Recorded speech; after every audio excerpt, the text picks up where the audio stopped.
I'm going to drop you down real quick, Dan. All right, sure. Don't worry. It's coming to a place near you. The Qurans that are given out in our prison system to Muslim prisoners by Muslim chaplains, paid for by Saudi Arabia, are Qurans written to the Wahhabi tune. They're not just your everyday Quran. They're the Qurans that the Wahhabis want you to read, containing direct incitement. They're being given out with taxpayers' money in the prison system. Militias are forming. Next, you'll have militias of this kind with their own chaplains within the United States Armed Forces. Are you ready for that? Are you ready to have Wahhabi preachers in the US Armed Forces? You better get ready for it, unless you're going to take the James Madison view that there shouldn't be any chaplains in the US Armed Forces to begin with, or in the prison system. People want to pray, you can't stop them.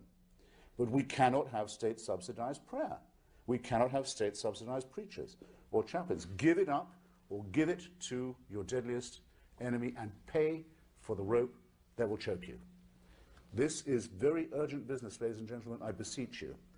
Resist it while you still can, and before the right to complain is taken away from you, which will be the next thing. You will be told you can't complain because you're Islamophobic.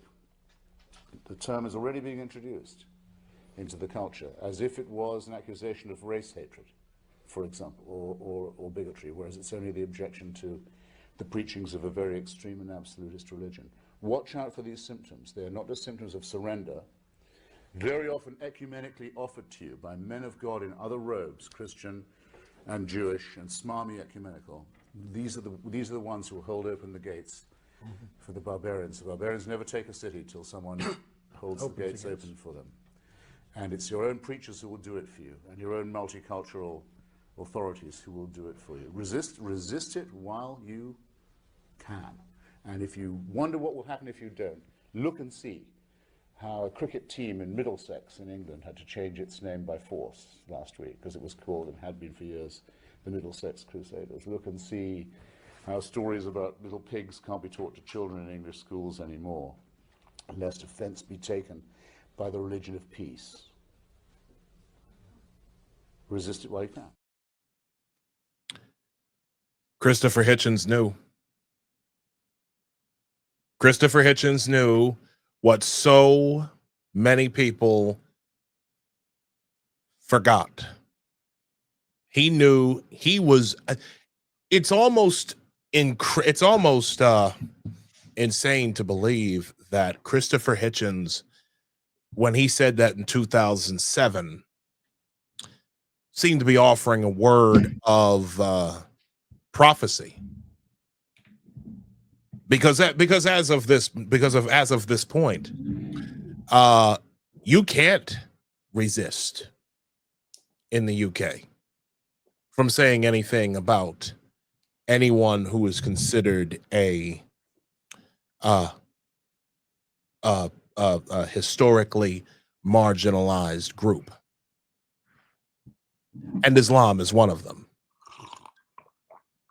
Ladies and gentlemen, we welcome you to Apostate Radio episode 22. I am your host, as always, Isaiah Carter, coming to you from uptown boogie down Bronx. And my dog to the left of to the right on your screen. It's your boy. Yes. He's back at it. CT's finest. The sage of the tri-state. Exactly. The sword and the Sabio, sage. Connecticut. That is us. That is us. The land of Pete's, the sword and the sage. Ooh, we are here like tonight. Yes. We gotta make that a t-shirt, bro. We might have to. We might just have to. How was your, first off, before we say anything, happy 4th of July weekend. We're winding it down. Nos, how was your holiday weekend? It was busy, man. I had what'd I do? Birthday party with family for my little niece Thursday, and then Friday I had a big 4th of July bash with my old friends in CT, and then I had my grandma came down from Costa Rica, and she's like 93. Oh, nice. Yeah, oh, I should say. Wow. And I wasn't, I was really excited because I wasn't sure I was going to see her again, because I wasn't sure next time I'm going to be in Costa Rica. Last time was I got married. So Oh, wow. That was a couple years ago. So yeah. So that was like a big thing, but it's a lot of socializing, a little bit of drinking every day. It takes its toll, man. I'm a little too old for that. And it's great. It was really nice weekend, bro. I hear you didn't get the party as much. I got no partying in, none. Except I got to do some grilling. There you go. I got to do some grilling. Chilling and grilling. I went to Yonkers to check out the Ridge Hill Shopping Center. I did that because I hadn't been there in a long time.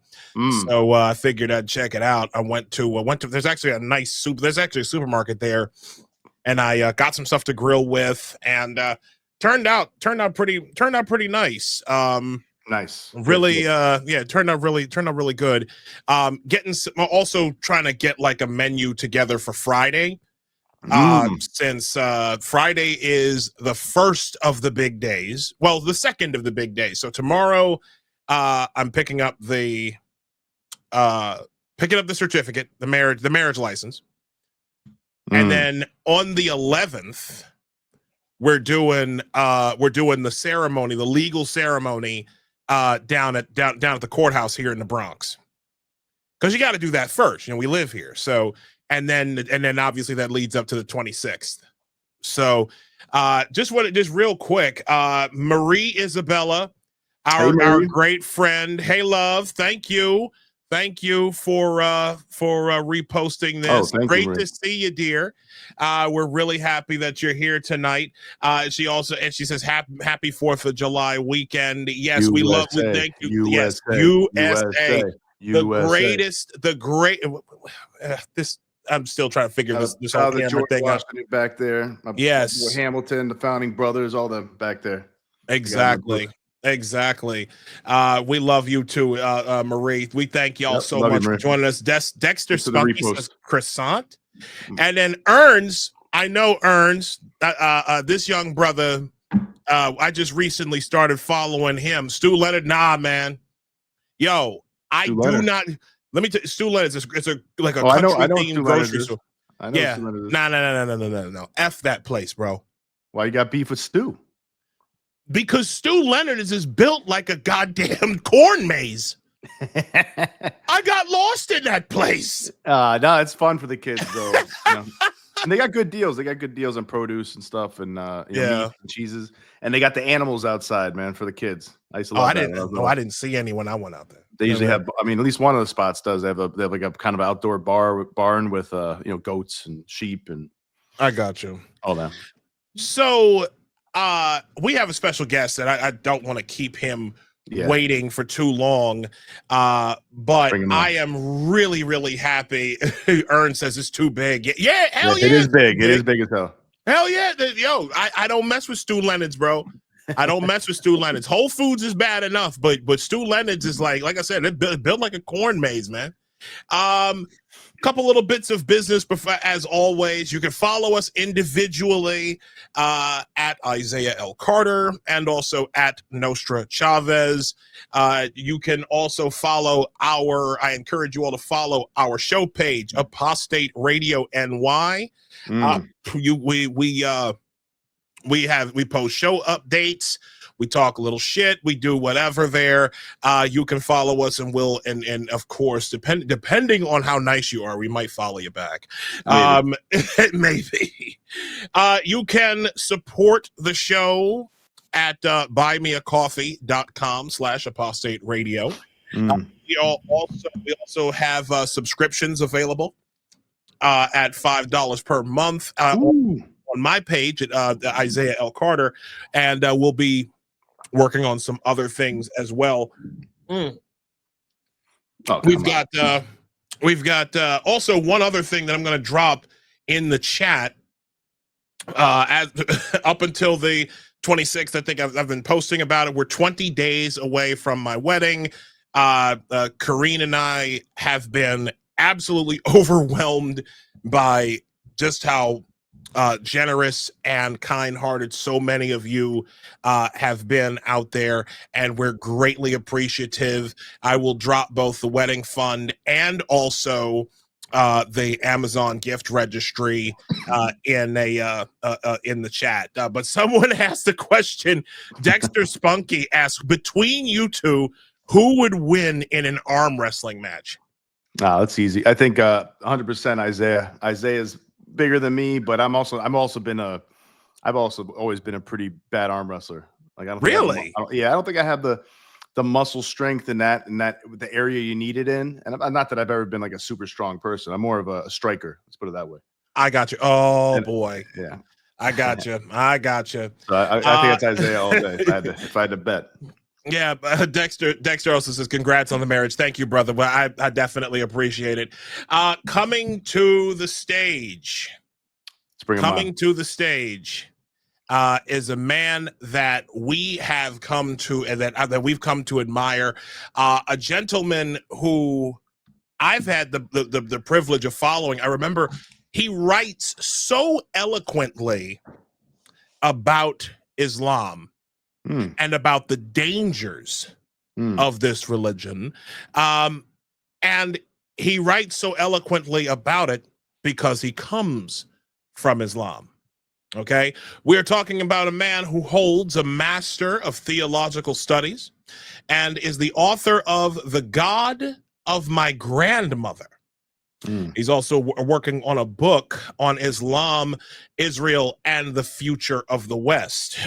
We are talking about the co-founder and CEO of Project X, an organization which aims to challenge Islamic political, theological, and social narratives and restore moral clarity in the West. And God knows we need it. Yes. He is a former Muslim. He is now a Christian. He's led NGOs across the U.S. and the Middle East, and has also provided training and consultation in both religious and policy contexts. He was born in he is born in Jordan, and he spent 15 years in Lebanon before moving to the U.S., where he continues to work at the intersection of political theology and defending Western values. Ladies and gentlemen, I bring you the man, the myth, the legend. Well, he ain't a myth, Mr. Dan Burmawi. Greetings, sir. How are you? Hello, guys. Thank you so much for having me. I'm so thankful that for the introduction. I don't deserve all the credit. I have to come clean to everyone. My first language, my native language is Arabic, and English is my second language. As a matter of fact, I began learning English when I was 18 years old. And thankfully, after the AI revolution, I was able to articulate my message, which I have been preaching in Arabic for the past 15 years to English audience. So I'm so thankful, and I don't deserve all the credit. Well, we are grateful to have you, and I just want to say this. I want to make sure I'm saying this correctly. Al-an bikfi al-barnamaj jadani. Skran il le an di mama di mam. Your Arabic is better than my English. That's great. But I didn't understand anything, but it's all right. E for effort, Isaiah. E for effort, bro. Oh my God. I am so serious. That's the first time I've ever tried to read Arabic. And I do apologize. Nobody's going to blame you. Arabic is the most difficult language, the second most difficult language in the world. What's the first? What's the first? I believe it's Mandarin. Yeah, that's what I hear. Yeah, I've heard that too. So I wanted to get down. First off, we usually give all of our new guests a chance to introduce themselves to our audience. I would give you that opportunity, sir. The floor is yours. Please let everyone know who you are, what you do, and what is your message to us before we get started. Yeah, thank you, Carter.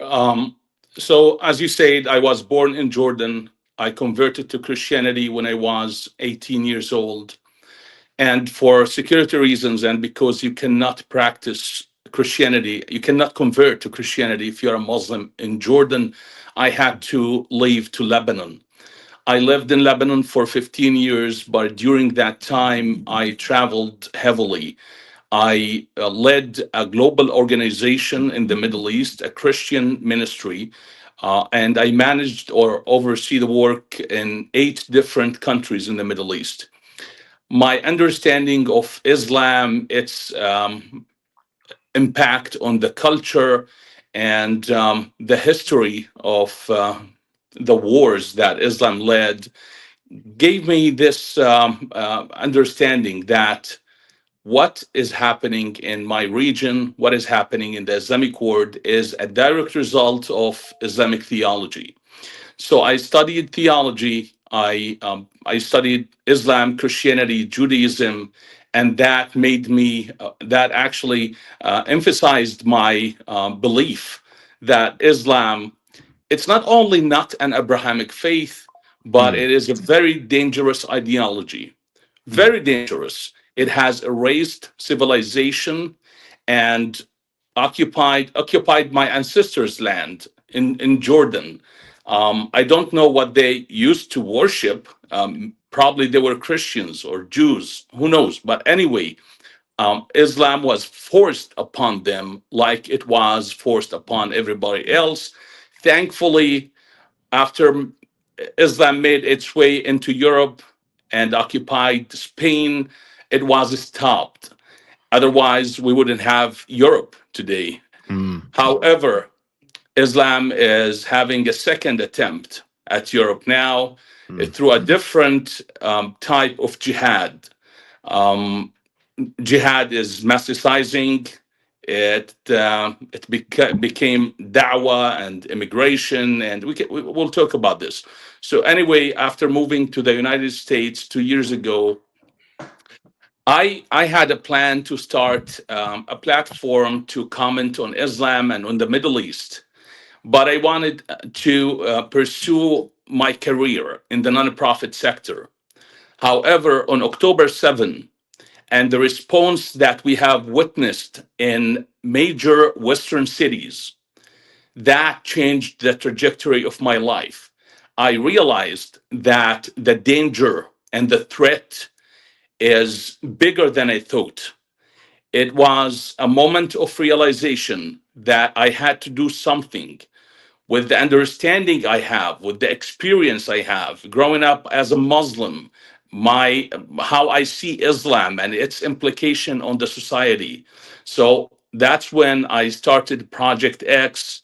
Probably will have a new name for the organization soon. We'll see about that. But anyway, my mission is simple: to challenge Islam, because I believe that Muslims are victims of this religion, and number 2, to educate the West about the threat of Islam.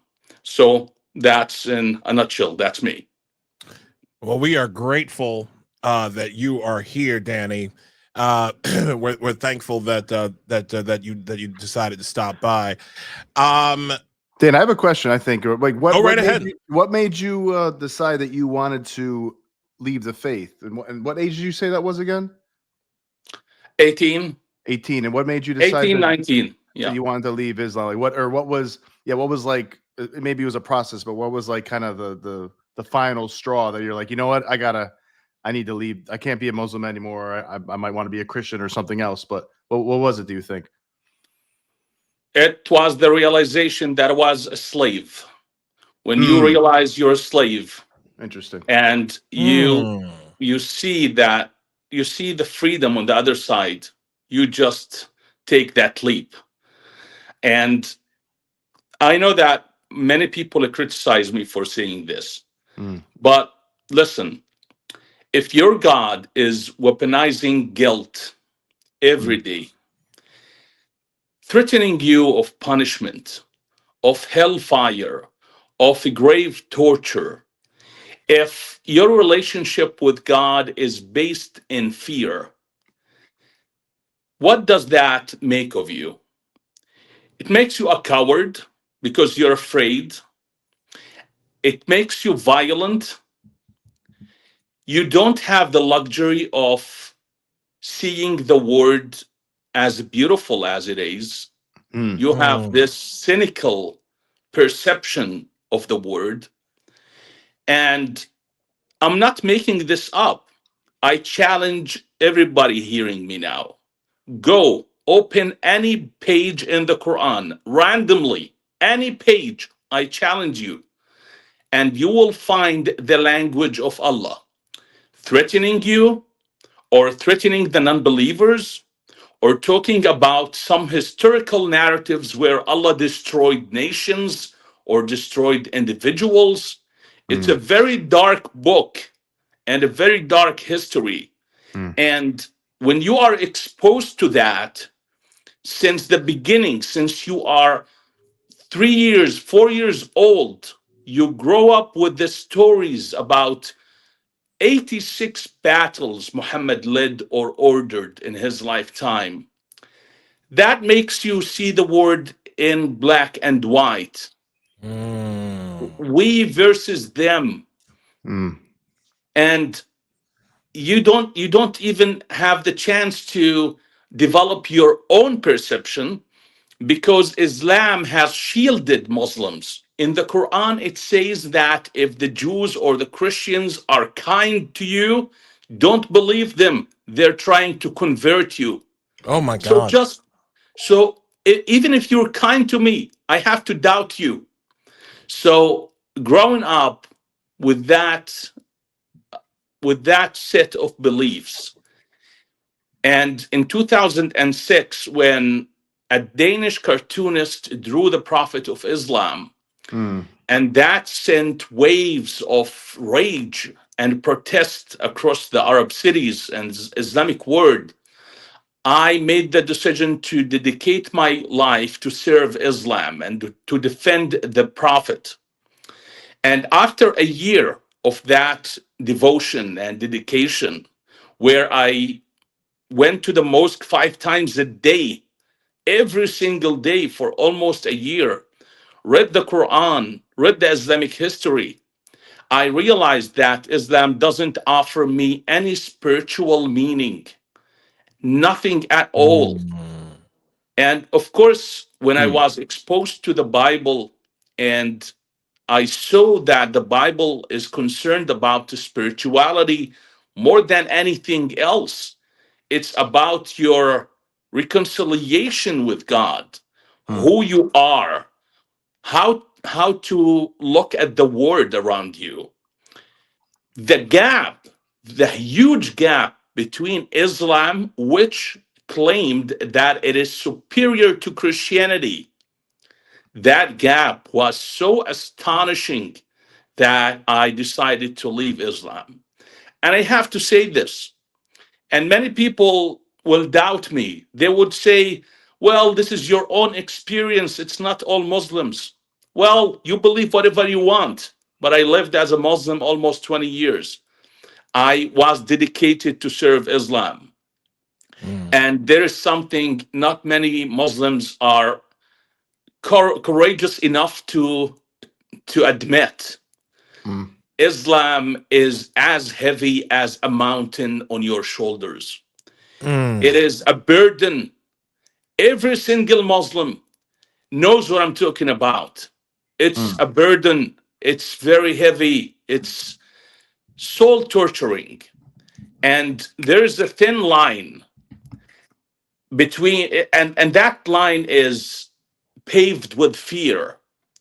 But once you cross it over, there is liberty, there is a freedom. So when I speak about Islam, people sometimes think, oh, this is hateful, this is Islamophobic. No, please look at me as I don't claim to be Moses, but just look at me as Moses trying to liberate my people from Mm. slavery.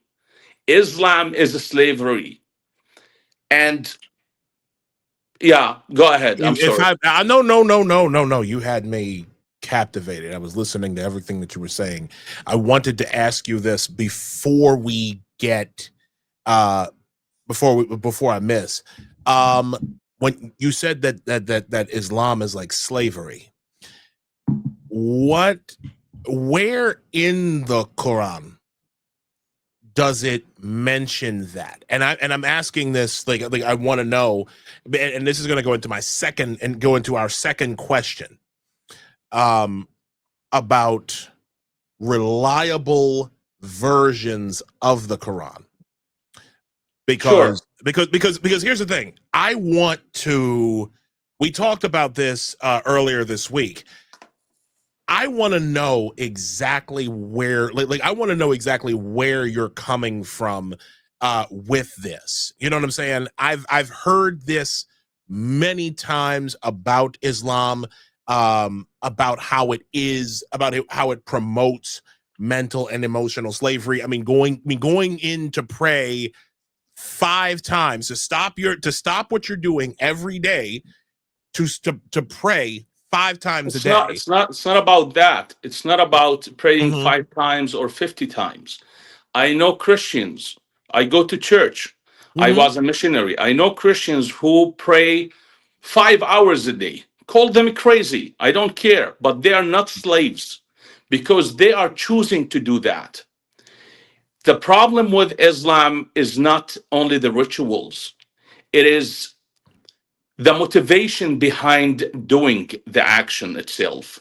Okay. If you are afraid, if your motivation is based in fear or greed, because Islam is all about terrifying you with hellfire and promising you paradise, the Islamic brothel, where you will have virgins. And so it's like, what is your motivation? As a Christian, my motivation of worship is the beauty and the glory of God, his character, the realization that he is more beautiful than anything because he is the source of beauty. Amen. In Islam, your motivation is fear. It's not enjoyment and a pleasure. It's not because you are celebrating this God. Absolutely not. If a Muslim tells me that it's out of pleasure, I wouldn't believe, because I was not only a Muslim, I was part of the Da'wah group for a year. I did mission trips with other dedicated imams and sheikhs. I observed their life, how they speak about Islam. It's based in fear. So that's why when I say Islam is a slavery, in the Quran, you asked about the verse. It's in Quran 51 and verse 56. Allah says that I created jinn. It's the alien, the other creatures, and the humans to worship, only to worship. That is the sole purpose behind their creation. You said Now, Quran 51 and verse 56. 56. Okay. Surat al-Dhariyat. Now, Muslims take pride in the fact that they are slaves of Allah. And they mock Christians for saying that God is our father. Because in the Islamic imagination, the concept of fatherhood is not possible, because God is transcendent.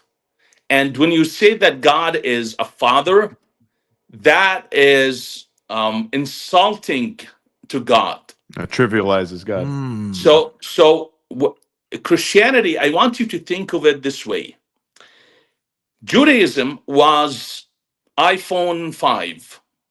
Then Christianity came and the revelation evolved, right? With Moses, the revelation was the Torah, a book. Then Jesus came and he was the peak of revelation, according to the Christian belief.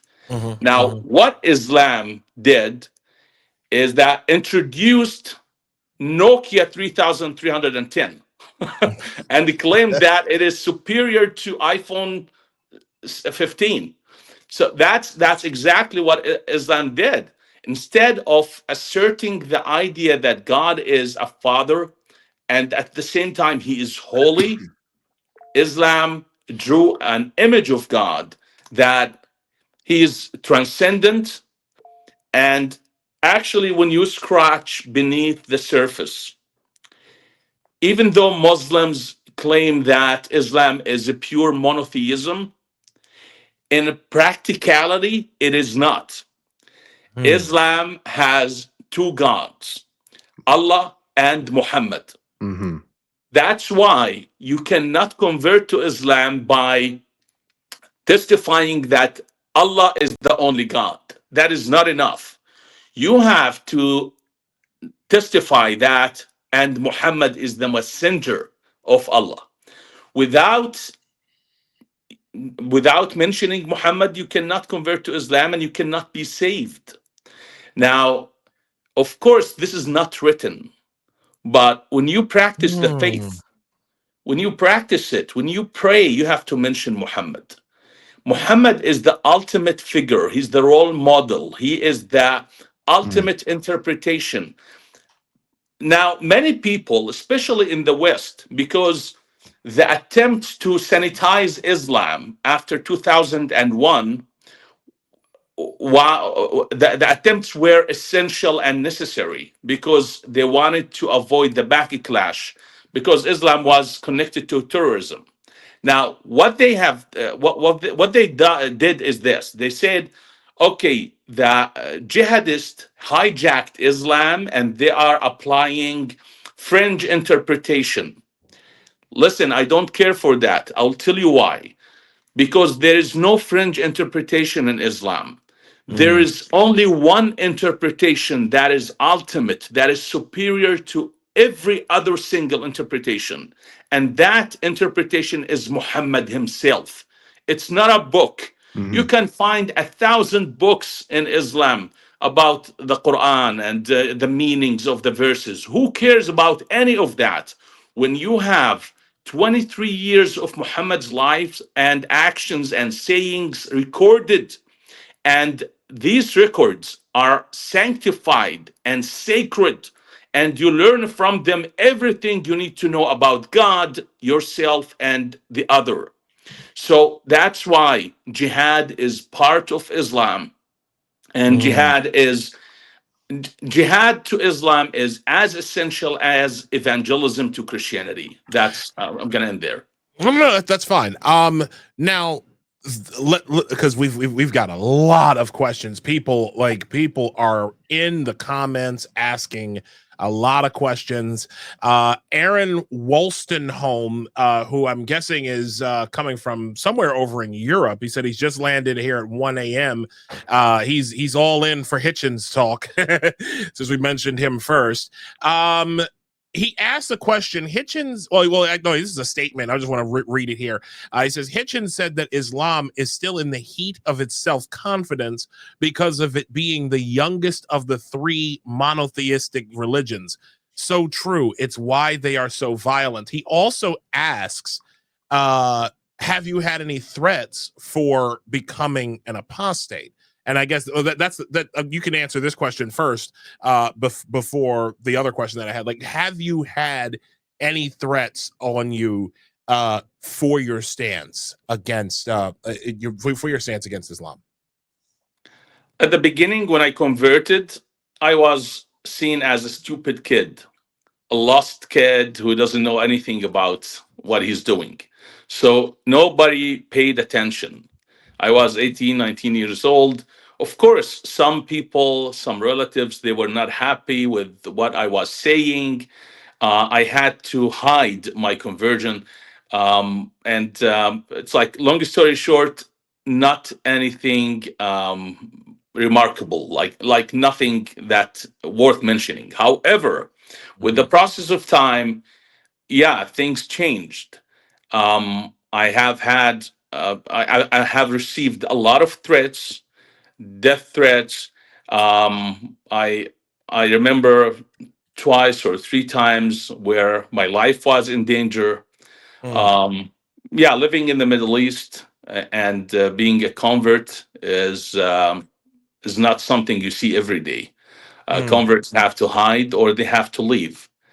And I couldn't leave because I had this belief that I need to work in the Middle East, not from the US or from Europe.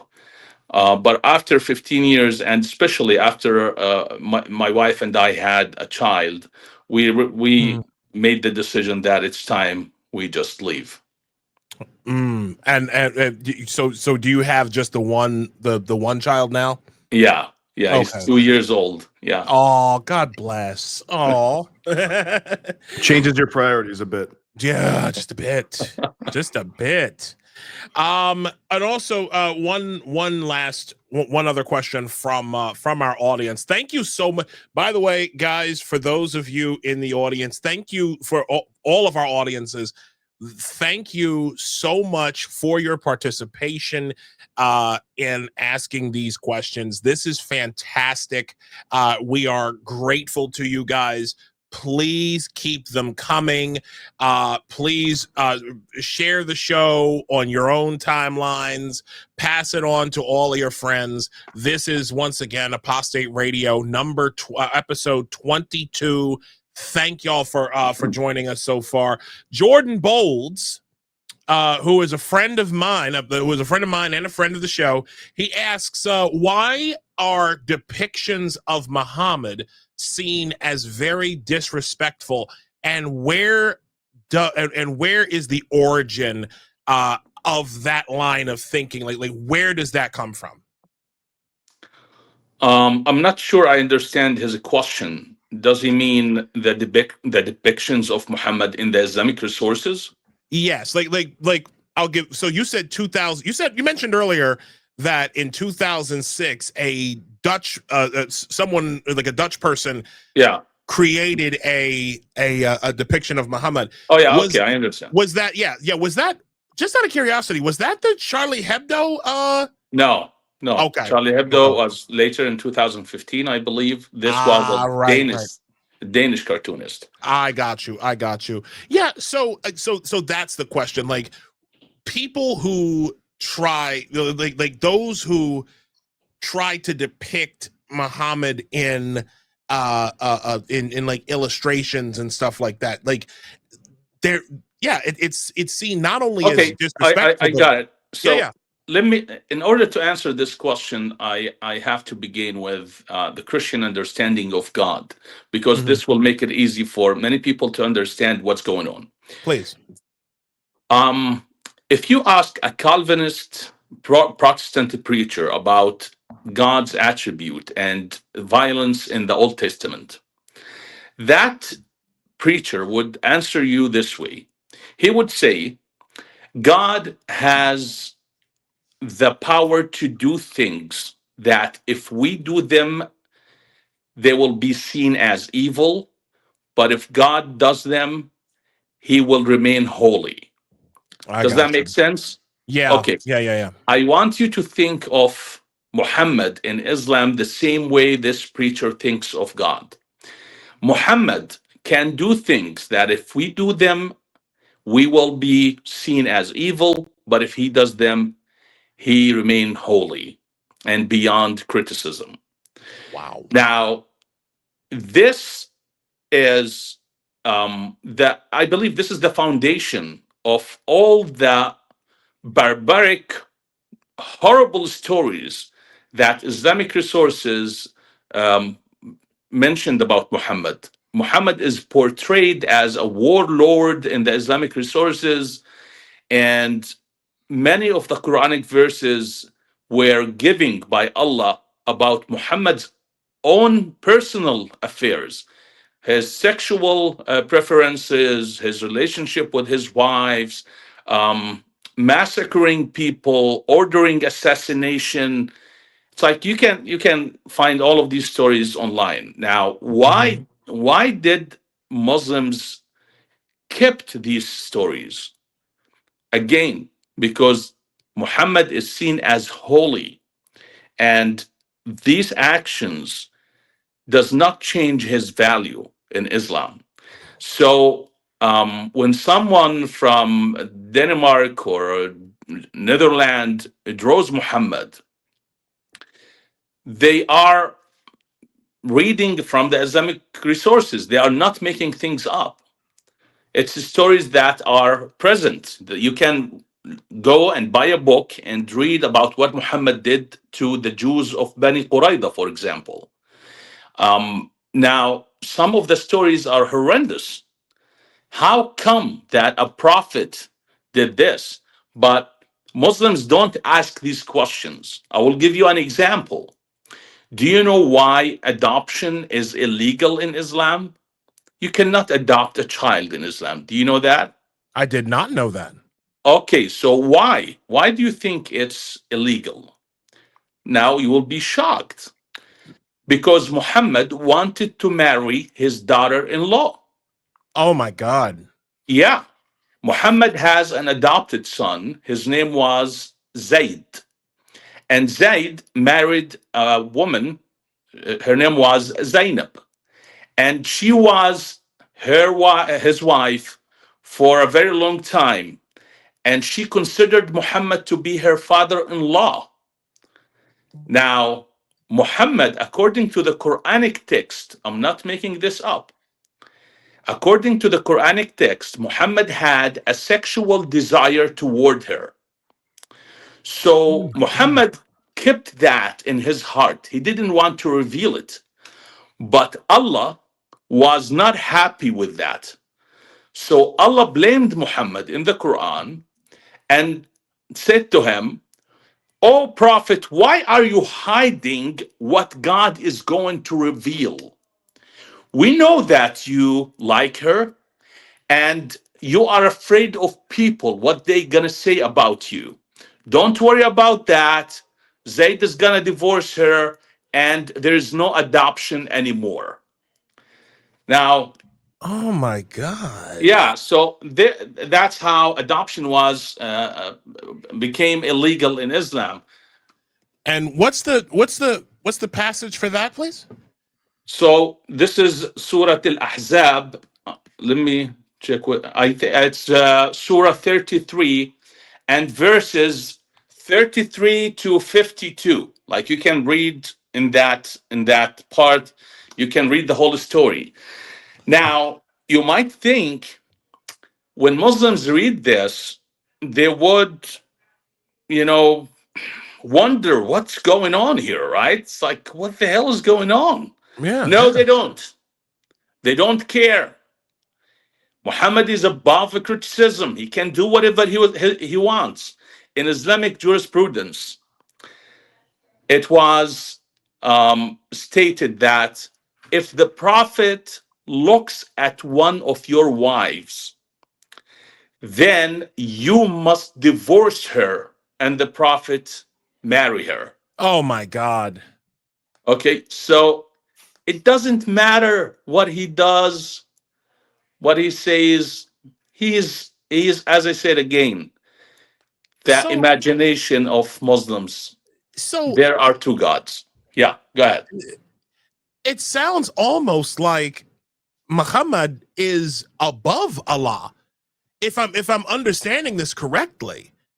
I mean, from everything that you're Absolutely. saying, yeah, it's like Muhammad is higher than Allah. Allah is just kind of like the I guess the window dressing to make it more palatable or more relatable to Just to give legitimacy. other, right. Okay. So Yeah, to give wow. legitimacy to Islam.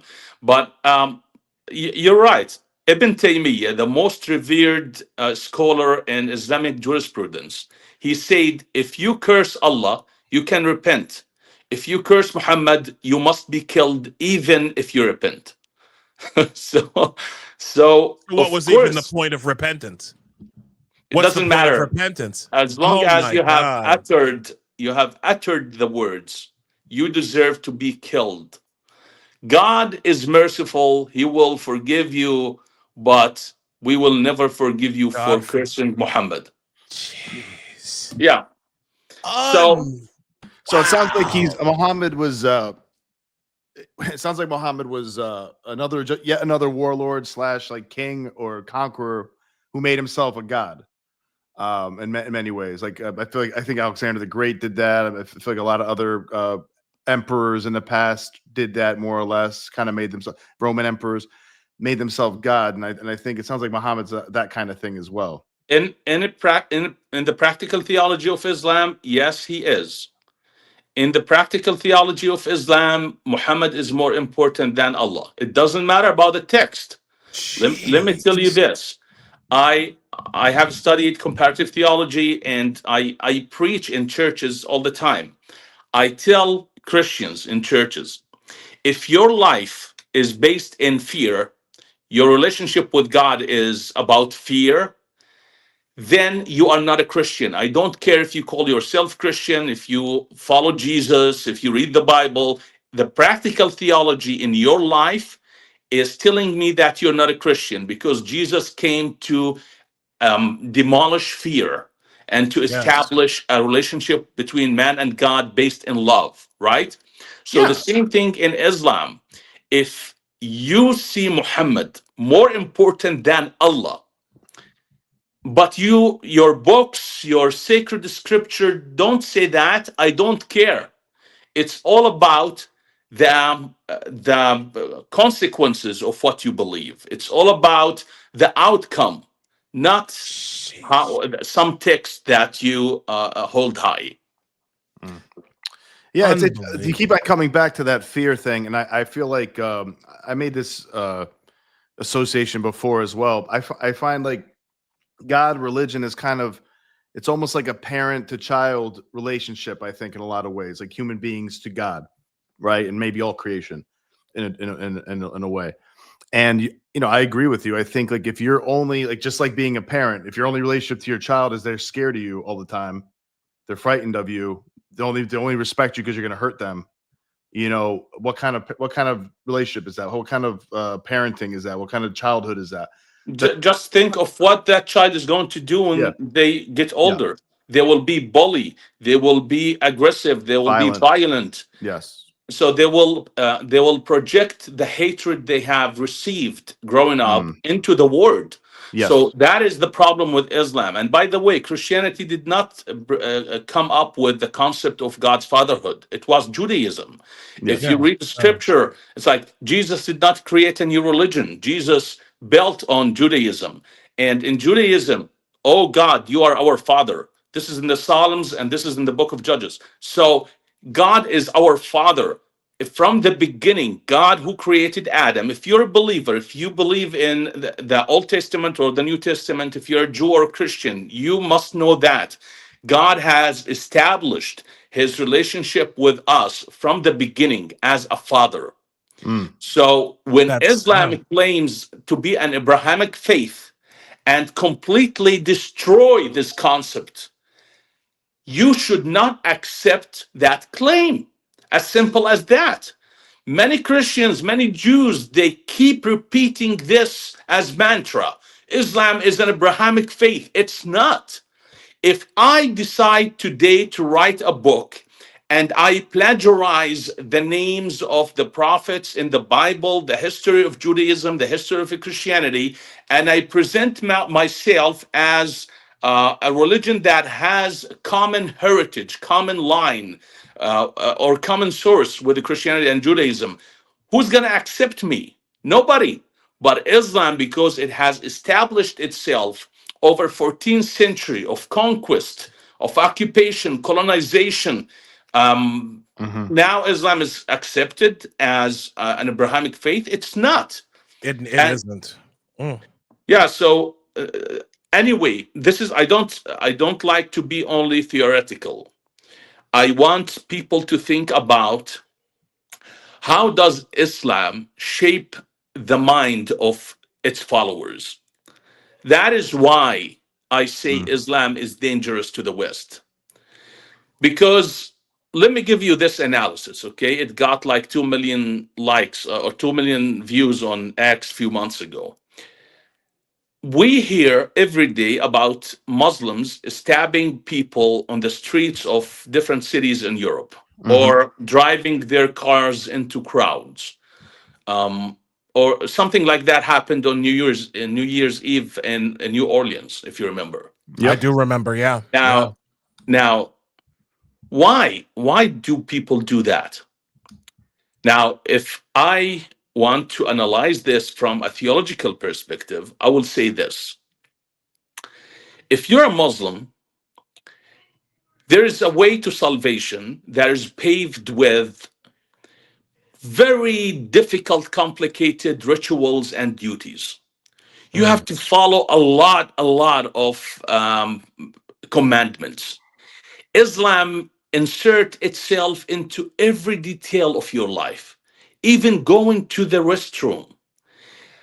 In Islam, you have to go using your left foot, not your right foot, because Satan lives in the toilet. And anyway, now, Wait. yeah, What? yeah, because Satan and his companions live in the dirty places. So when you go to the toilet, you have to enter with your left leg, not your right leg, so that Satan will flee. Something like that. Anyway, my point. Oh My my point is, You got to do the I'm- hokey pokey before you You go to the gotta- there bathroom. are a lot of crazy things Across the Middle East. Do the hokey Okay, pokey. I'm gonna Oh tell you my- something, and, Yeah. and believe me, I'm not making this up. When I was committed to Islam, sometimes I would enter the toilet with my right leg. I forget, and after I take my pants off and I sit, I remember that, oh, I made a mistake, so I would go out and Oh. re-enter again. So it's I thought anyway. you were This gonna, is Dan. I thought you were gonna tell me that Satan popped his head out of the toilet. Gotcha, motherfucker. Oh my God. A skibbity. A skibbity listen. toilet. These some people. I'm always concerned about Oh. this.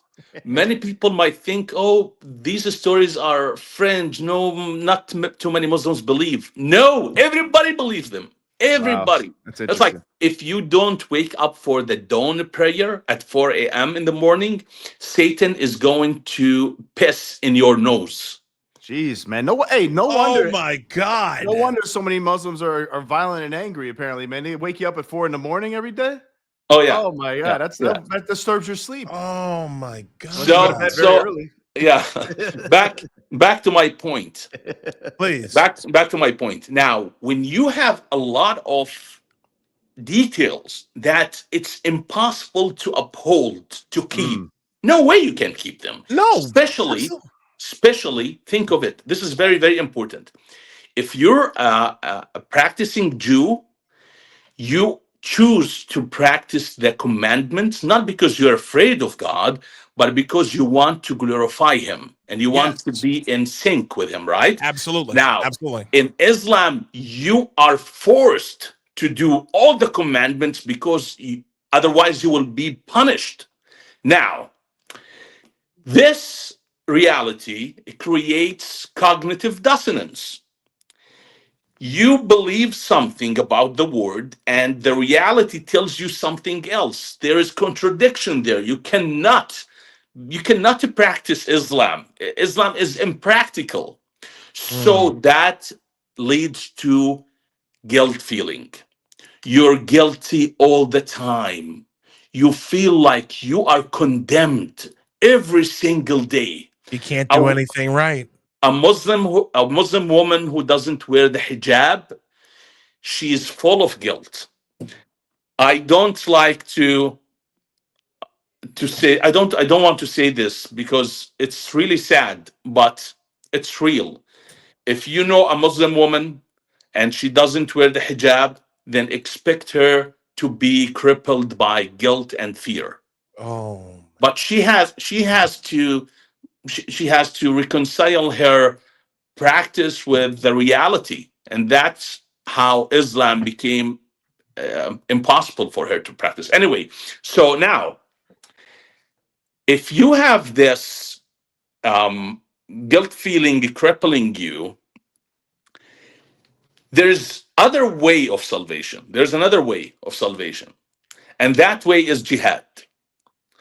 Jihad is the only guarantee for you as a Muslim to enter paradise without going through hell,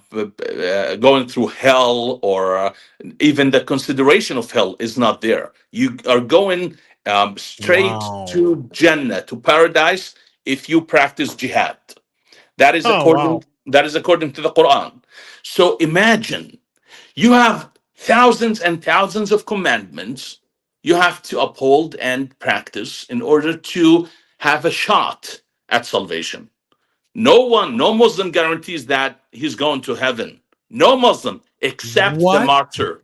Yeah, in Islam, There's no guarantee no guarantee in outside of Islam. jihad that you're going to heaven. So that becomes Absolutely. very The attractive only- thing to do. The only Oh. path for a Muslim to guarantee that they're going to heaven is dying in fighting against the non-believers. That's the only path. Now, when you have almost 60,000 plus terrorist attacks taking place in more than 70 countries in the last 20 years alone, Jesus. all related to Islam, you start wondering, what the hell is going on? Why? Yeah. Right? I'll tell you why. These people, they want to be saved. This is their way of having a shot to be saved. This is their way of salvation.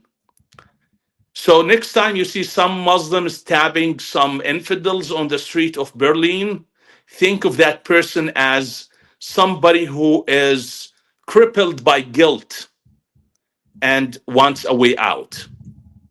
My God. Yeah, that's I'm not mute. Yeah, that's interesting. I just had I just shared a video, I think today or yesterday, of this guy. I think he's in England, some Muslim guy, I think Arab guy, who's like protesting what's going on in Gaza and supporting Palestine. And he says that he, like, the difference between us and them is that we love death. They don't love death, like the Christians or Jews or whoever, but we love death. And it sounds like the reason why they love death, for those Muslims that this is true, is because they could become martyrs and they could be guaranteed access to the Islamic heaven. It's the only way to be loved by your daddy. Yeah. Jesus. Go kill, go murder a bunch of innocents who have no idea what's going on, and you shed the blood of innocence, and you will I want die you in the cause. No, And absolutely. you will be welcomed into paradise. I'd say maybe you should play that clip. It's only 16 seconds. I put it in the private chat. In the private. Oh, you chat. did? Yeah, okay. All right. Quick Let's take a look at 16 seconds just to hear him say it himself. Okay. Here we go. Let me just. But it's I'll keep talking for now. But yeah, go ahead. Go ahead. I'm gonna bring it up. You got it? No. Go ahead. Go ahead. Keep talking. Keep talking. No, I mean, that's a big concern, because then you have people who are like, "This is my." I'm gonna drink water, then I will come to comment on it. Yeah. Please. Sure. And this is like, and if you have enough people in in Western countries or whatever, where there's just a big enough influx of these guys, that are violent, that are happy to die for their faith because they know they're going to go to heaven, and they hate the West anyways, and they think we're sinners, and Muhammad and Allah says that we're infidels, so we're not worth a damn anyways. Then that is a big motivation, especially if you're people of faith who are just constant, like he said, like, it's like there's so many commandments and you're supposed to apply them to your lives. I have never in my life you'll become obsessed with it. It's a cult. It becomes a cult. I've seen, because for some odd reason this isn't loading. Let me see if it plays on mine. I know of like forms of religion, forms of Christianity even, that are very much formalistic and very much legalistic, right? Like just to give you a little bit of my upbringing, I was raised in a Christian family, right? Early on in my life, we were raised in a very in a conservative Christian outset. My parents had us in a church where we had to dress up, like suit, tie, like shirts, ties, the whole bit. It was very formalistic, but the word was there. Like the word of God was there, was edifying, stuff like that.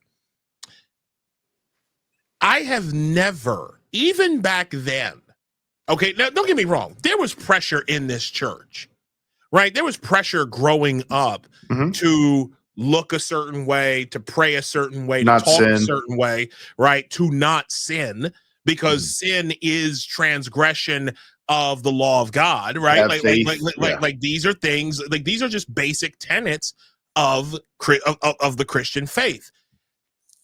Judaism is also very legalistic. Like Judaism, I think there's a verse in the Bible that says, where originally Moses gave 10 commandments, they had in the time of Jesus 613. I don't even want to know how many there are now, but 613, yeah. Oh, still 613. Okay. All right. See, again, consistency, right? But I had no idea that you're not even guaranteed paradise. You're not guaranteed to go to heaven. I mean, like the Bible says, the Bible says, be perfect as my heavenly Father is perfect. If you fear the Lord, keep all of his commandments, for this is the whole of man. I mean, these are things that are basic tenets of Christianity.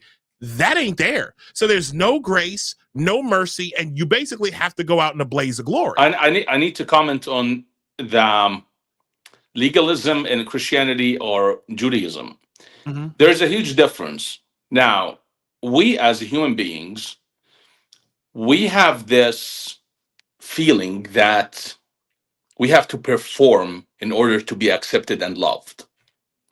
Yeah. And the performance-based salvation is the project that is dominant in Christianity, in Judaism, in Buddhism, everywhere. It's all about your performance. And in Islam, I believe as a Christian that performance-based salvation is wrong. It's not biblical. But anyway, even in the legalistic circles among Christianity or Judaism, you still have the character of God, his attributes, his goodness is still there. So your disobedience is not something that you are not obeying God for the sake of obedience.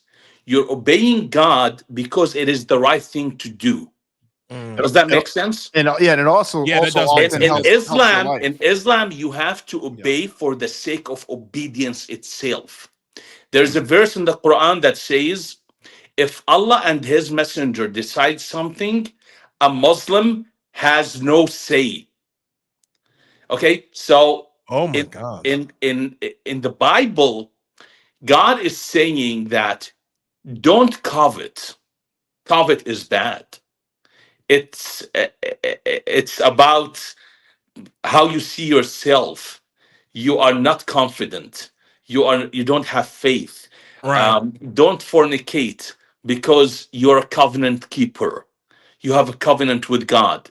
You know what I mean? In Islam, the commandments are not the foundation of the commandment is not goodness, but submission.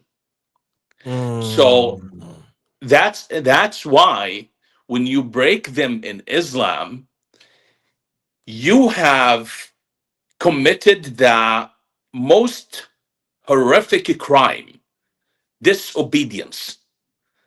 In Christianity, you fornicated, you lied, you stole. You know what I mean? In Islam, you disobeyed. So that is the ultimate difference. So even though I don't want legalism to be in the church, but there is no comparison. And I want to answer people who might be thinking, yeah, Islam has fear, also Christianity, especially Catholicism. The Catholic Church has a lot of fear in it. Yeah, but the Catholic Church has the compassion of Mary the Virgin.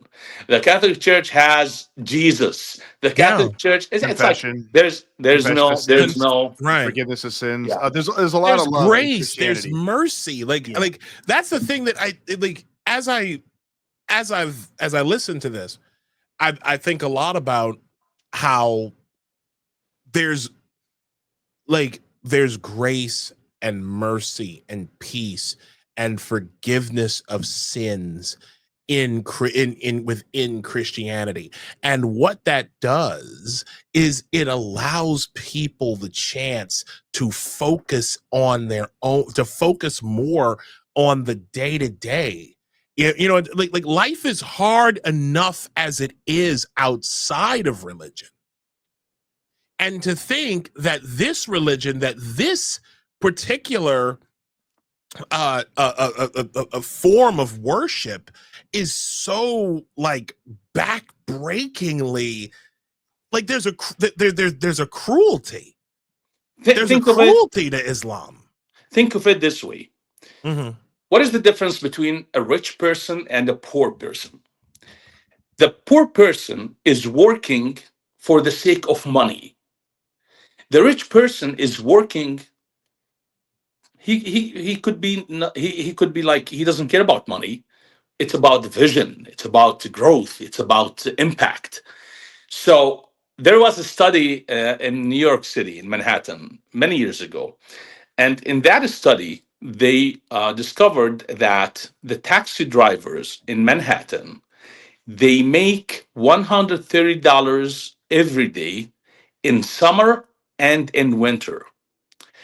Even though the traffic in summer is like more higher, more people use the taxis. So the people who conducted these studies, they wanted to find out what's going on there, and they came to the result. The result was this: the taxi driver, he needs $130 to pay rent, utilities, and to cover the basic expenses in his life.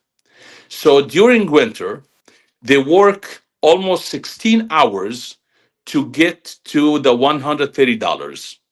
In summer, they work only 8, 9 hours to get to the $130, and they stop working after that. So, what does that tell us? It tells us that when you are in debt, when you are poor, your goal is not to thrive, it is to survive. Even though if you have the opportunity to thrive, you don't take it. You're focused on survival. Now, apply this to Islam and to Christianity. In Christianity, you are acting out of richness, not out of poverty, Right. because God made you rich with his grace. You are not working to pay the debt.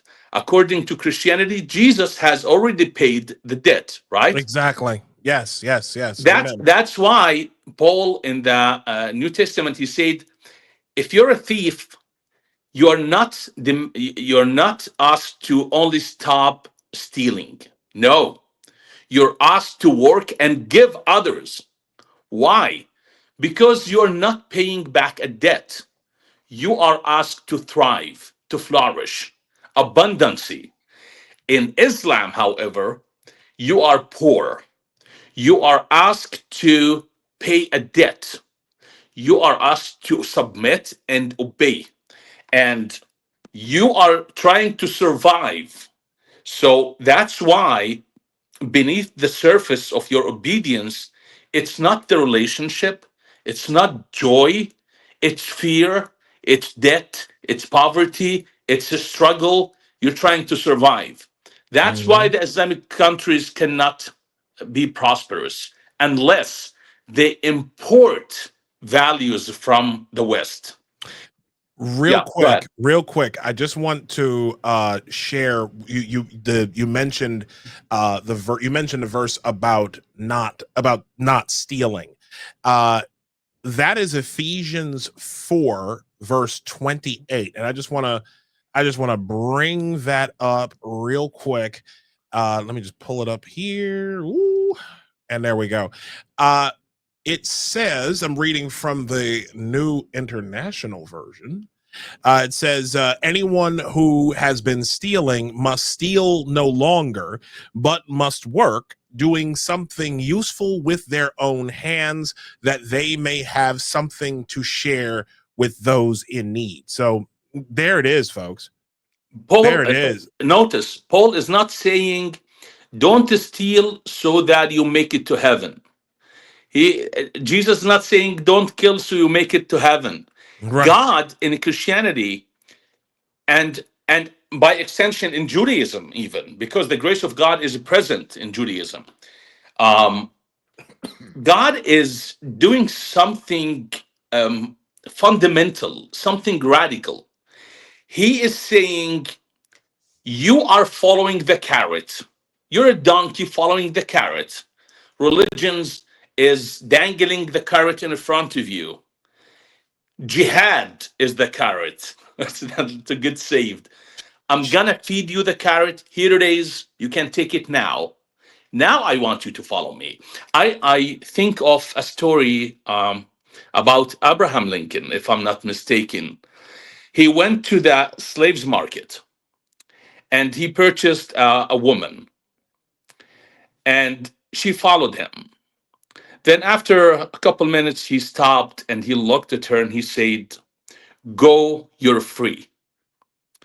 She was shocked. She didn't know what to say. So after a pause, she said, "What do you mean free? Can I go wherever I want? Can I do whatever I want?" He said, "Yes." Then she said to him, "Okay, I want to stay with you." This concept is present in the Old Testament. Slaves who decide to stay with their masters after 7 years of slavery, they can choose that. Yeah. Why would a slave choose to be with the master? Because they're not After, established. because not out of fear, they are free to go, Yeah. but because they realize, and of course, this is not about slavery. This is about the relationship with God. God freed us from slavery so that now our response is, okay, I know you're good. You're the best. I want to stay with you. Now, please let's apply this to the West, okay, to the Western civilization. Yes, yes. The Western civilization was built on these foundations. Centuries of struggles, the Enlightenment, the fusion of Judeo-Christian values with Greek philosophy, the school of thought that have developed over centuries. That's what shaped the West. When I say that no country in the world can prosper without importing the values and the principles of the West into their system, I am not making a false claim. I'm just repeating history. I'm just telling you historical facts. The Western culture is superior. It's not because of colonialism. It's not because the West preyed on the resources of other cultures. That Yeah. is not true.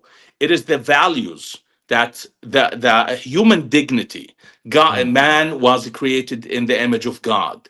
It is the judicial system, equality, freedom of thought, freedom of speech, freedom of religion. So there is no comparison. Now, the Western culture had a very long time had a belief that there is absolute meaning, there is absolute identity, there is absolute truth. Nothing is relative. It's like, but in the past century, now we have the dismantlement of everything that established the Western culture.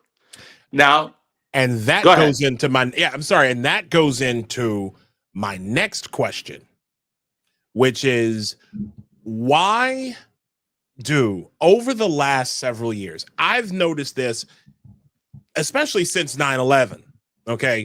So we're going on almost 25 years of this. There is a level of servile, of like fear of Islam ever since 9/11, ever since the towers came down here in New York City. Western governments, and I don't know if it was like this before. I mean, I'm in my early 40s, so like anything past I would say Bush 41, I'm not going to remember all that well, right? But ever since 9/11, there has been this servile fear in the West, particularly from liberal political parties and liberal governments. They're the ones who started the whole Islamophobia type thing. Why is that? Why do Western governments go out of their way to accommodate Islam, often at the expense of common sense? Like why do you think that is? Well, in the past, before 9/11, there were many reasons, three in particular. We have geopolitical machinations. We have the CIA working with jihadists in Afghanistan to combat communism, and that demanded a narrative of heroism about those freedom fighters. So they were portrayed in the West as freedom fighters, and they connected that to Islamic Jihad. Now, when 9/11 happened and the genie left the bottle, everybody realized that Islam is terrorism. It's like there is no way around it. It's like Osama bin Laden was in his videos, people were watching his videos, he was saying very clearly that we aim to fight the mushrikeen, the polytheists, the worshippers of the cross. So it's like jihad is Islam. Now, because of the fear of backlash, the government in America decided to draw a fake picture. And that's why George W. Bush said in his speech, Islam is the religion of peace. Right? So this is the reason number two. It's the fear of backlash. And the first one is the political reason. The third reason is the ideological war in the West. Post-colonialism, imperialism. Muslims are portrayed as minority, even though they are not a minority. There are 2 billion people. But still, because the majority of Muslims are brown-skinned, then they are immigrants. They are minority, and criticizing Islam is equivalent of imperialism. You are practicing your colonialistic identity, superior identity when you try to criticize Islam. So they came up with Islamophobia, and not only Islamophobia, they also came up with Islamism. So governments in the United States and in Britain in particular, they started using in their official documents, they started using the term Islamism to refer to the Islamist or the jihadist. Now, what is Islamism? I was a Muslim. I have never heard of that word before. Oh, okay. Islamism, it's a fringe movement within Islam that hijacked Islam in the 20th century. It's a political movement. It has nothing to do with authentic original Islam. Now, why is this? Yeah, why is this? Why is this helpful? Now, why manufacturing Islamism was necessary? Well, you want to avoid confrontation with 2 billion people. It's as simple as that. You can fight terrorism under the banner of Islamism without offending Muslims. But let me tell you this. If Islamism was impactful, if it was really something fruitful, Muslims wouldn't let you even use it. But because it's a hoax, they don't care. You can use Islamism as long as you are not touching our sacred text, our sacred scripture. But here is the problem with Islamism, and please pay attention to this, guys. Yes. When you say terrorism is Islamism, you are protecting the sources that keep on giving birth to more terrorist and jihadist movements. Because what is the fountain of the Islamist?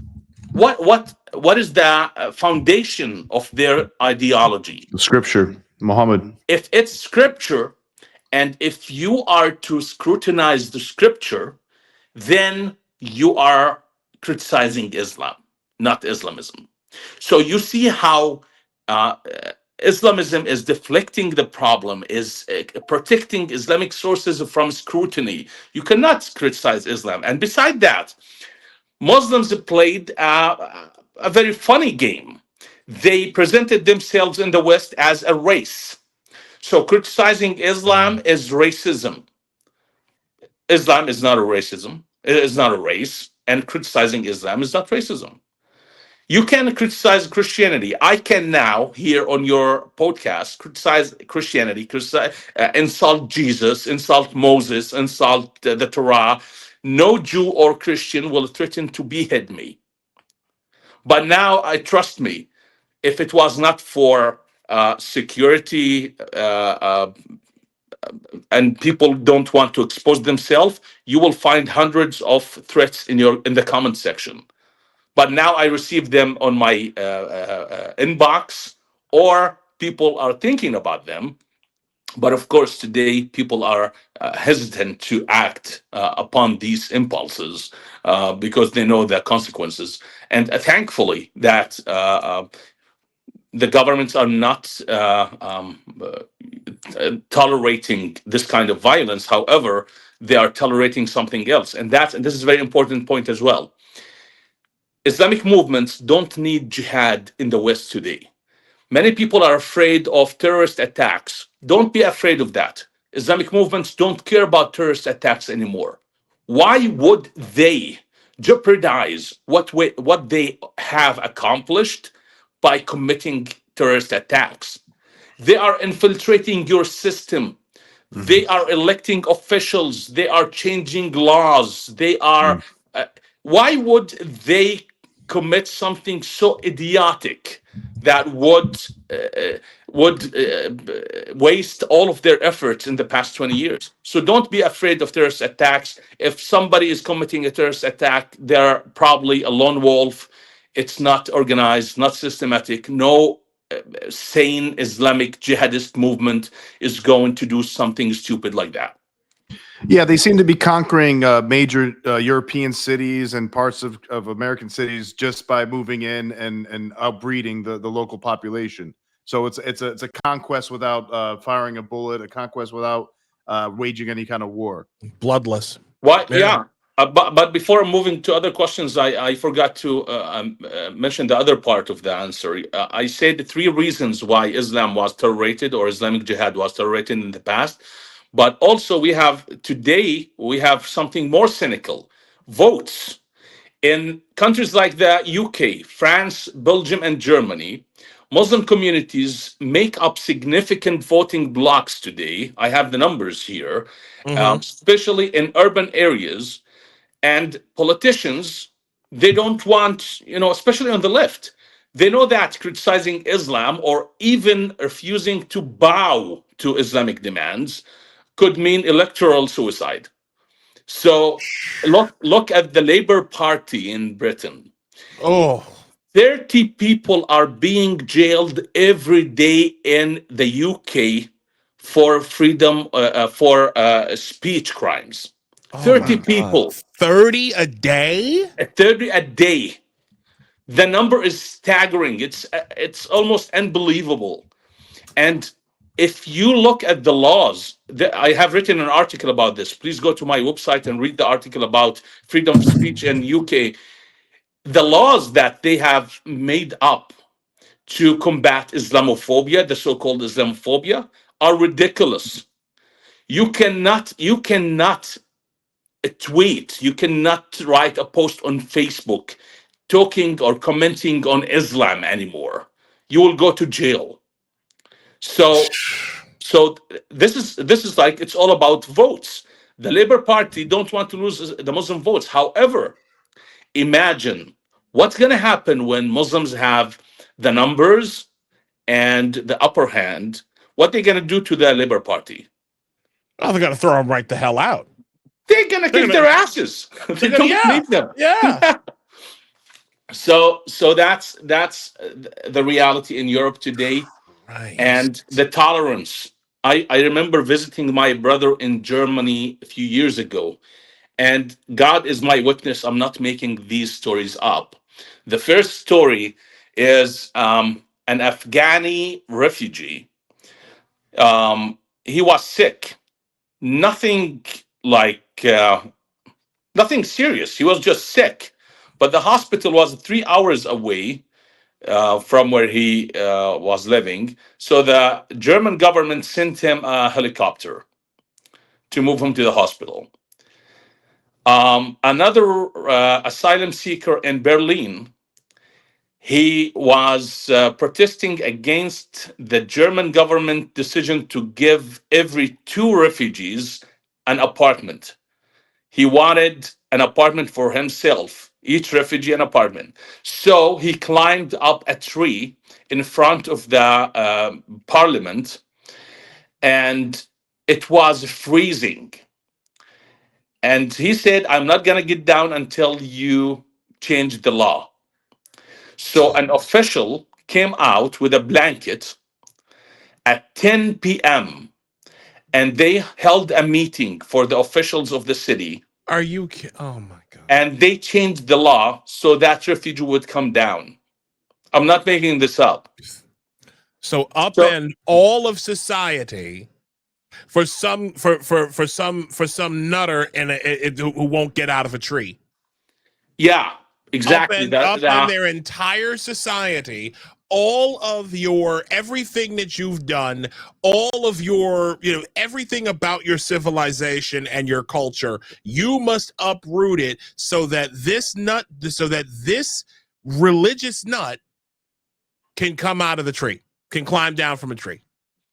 Exploiting the Western laws is something they have mastered, unfortunately.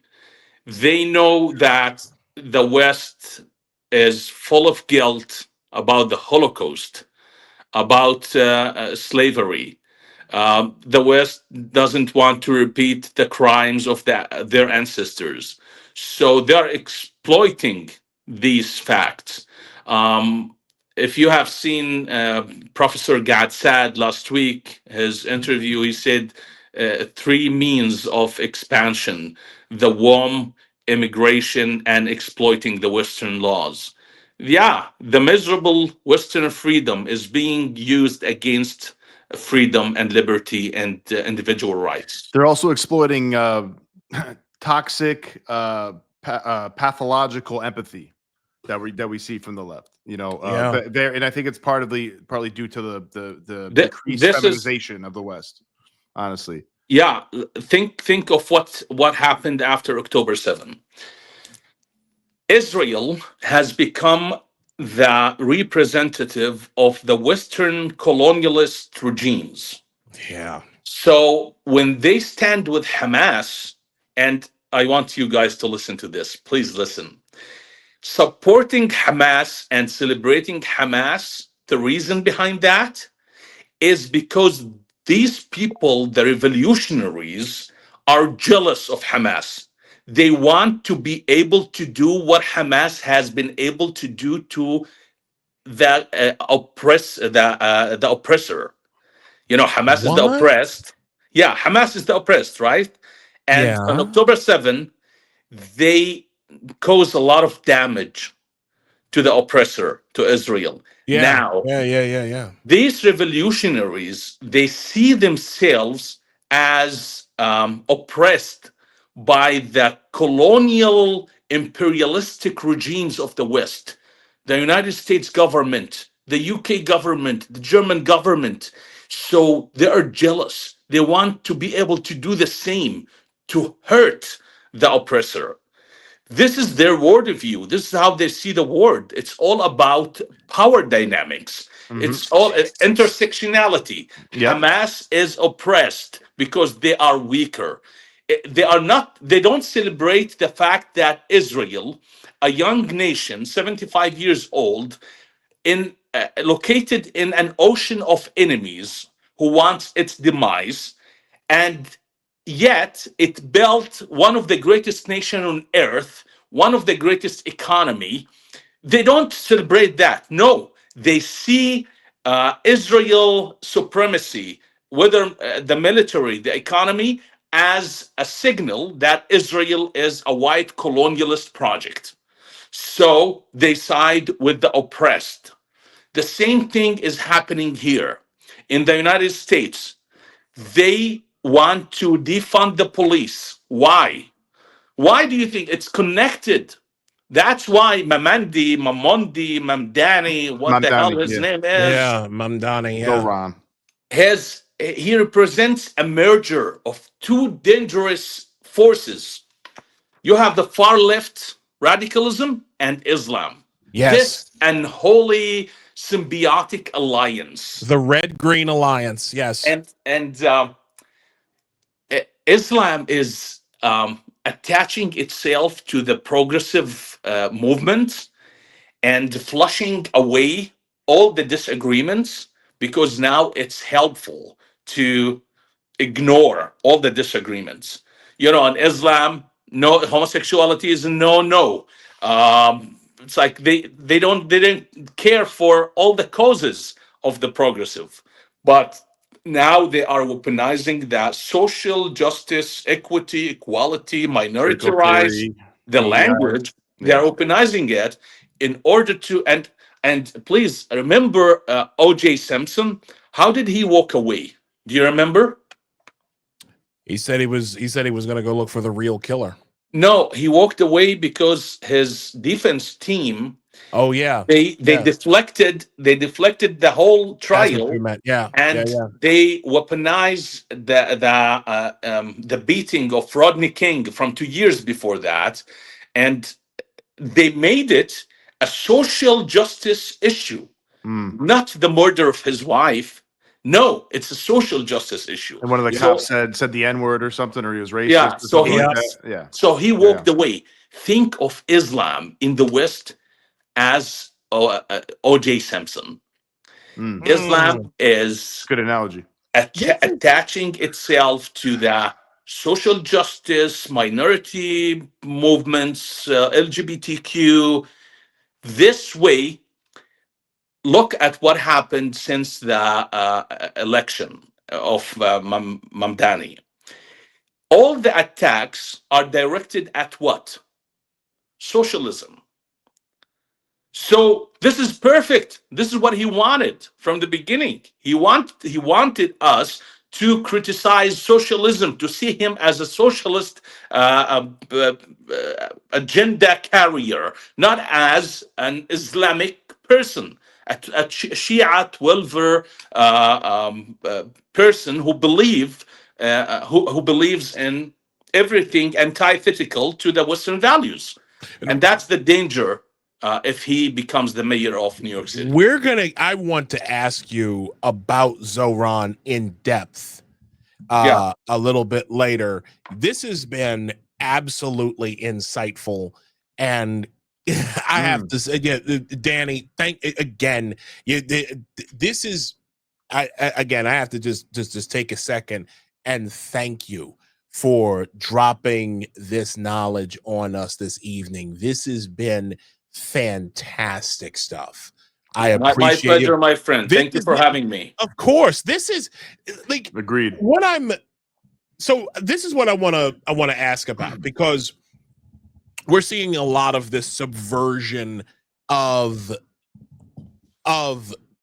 cities, states, countries being subverted and turned into, almost overnight. You're seeing the town is turned almost immediately into these Muslim centers. Like there's Dearborn, Michigan. I I had Yeah. no idea Dearborn, Michigan was such a hub of Islam here in the United States.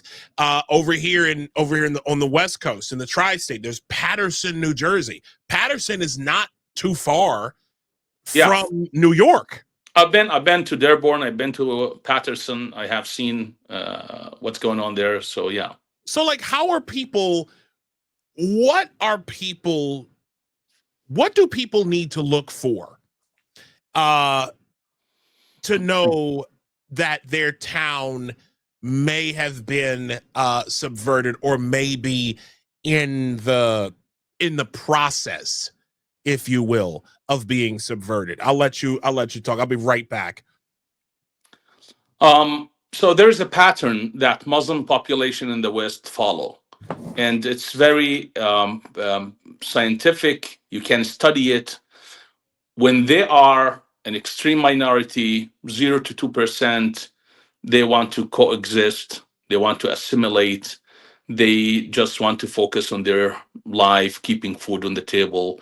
They don't care about any of the issues that people are afraid of. But with the process of time, and where their number grows, they start asking for accommodation. They ask gently. Once they hit that 10% level, they force the society to accommodate them. So yeah, there's a pattern. Actually, I have written an article about this too. So go to my website, you will find the article. What's your website, Dan? Just so everybody hears it from the podcast. project-ex.org. Okay, cool. So, but to comment on Mamdani, because I have written something about this, not Mamdani, I'm sorry, to comment on what Carter asked about Dearborn and signs in Paterson and Dearborn, I would say that what I have been saying for the past 1.5 hours, fear.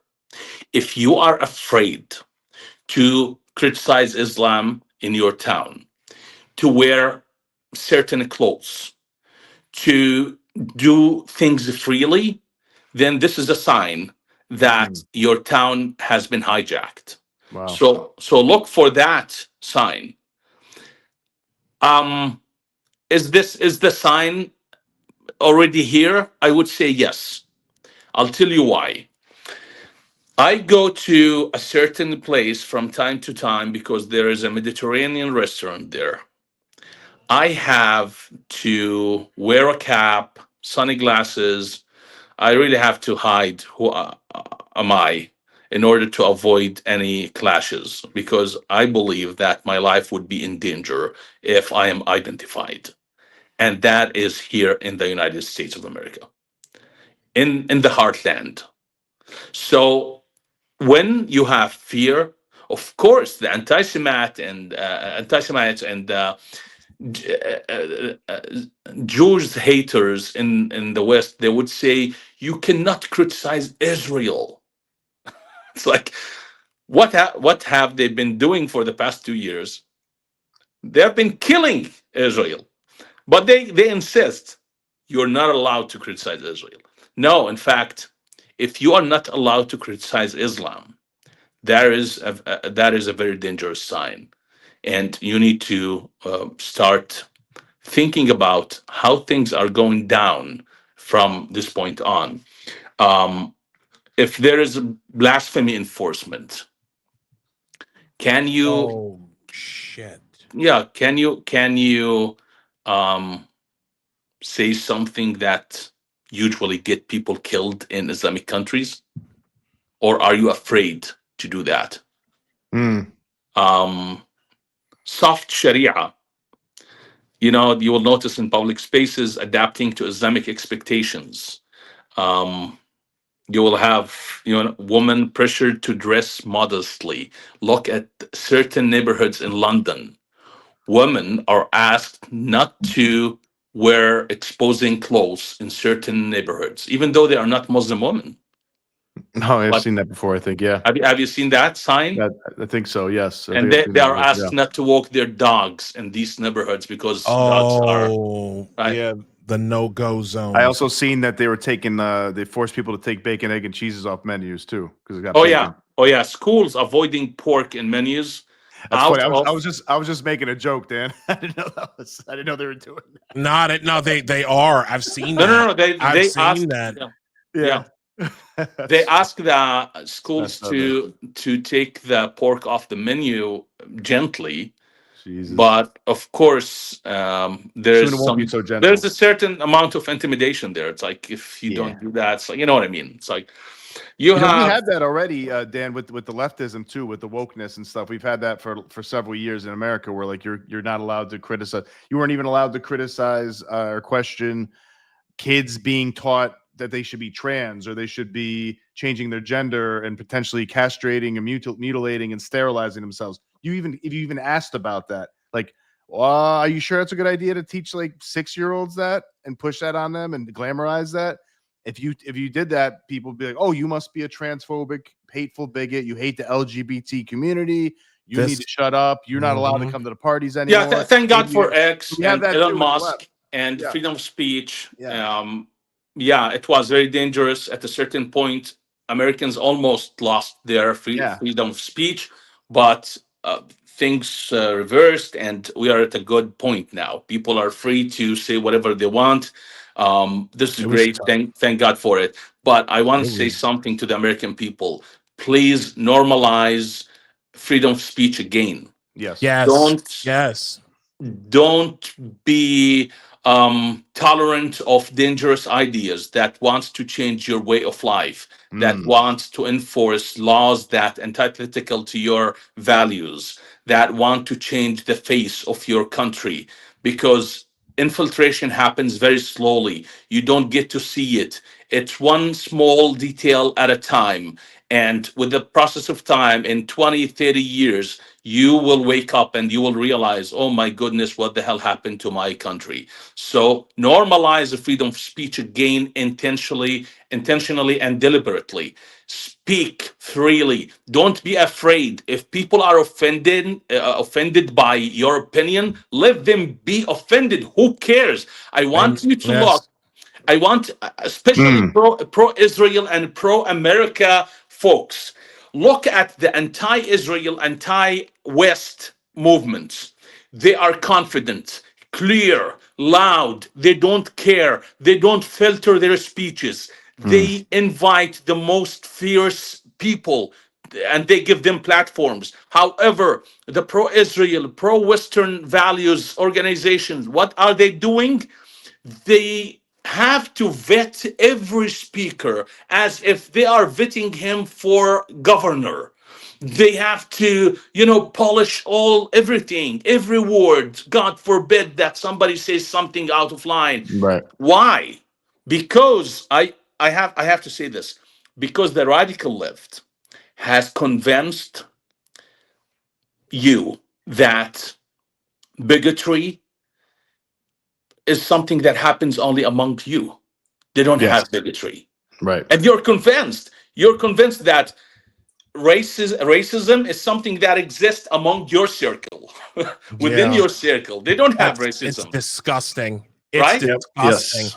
Because the more they repeat that, it's like you cannot accuse them of being racist. They play this card all the time.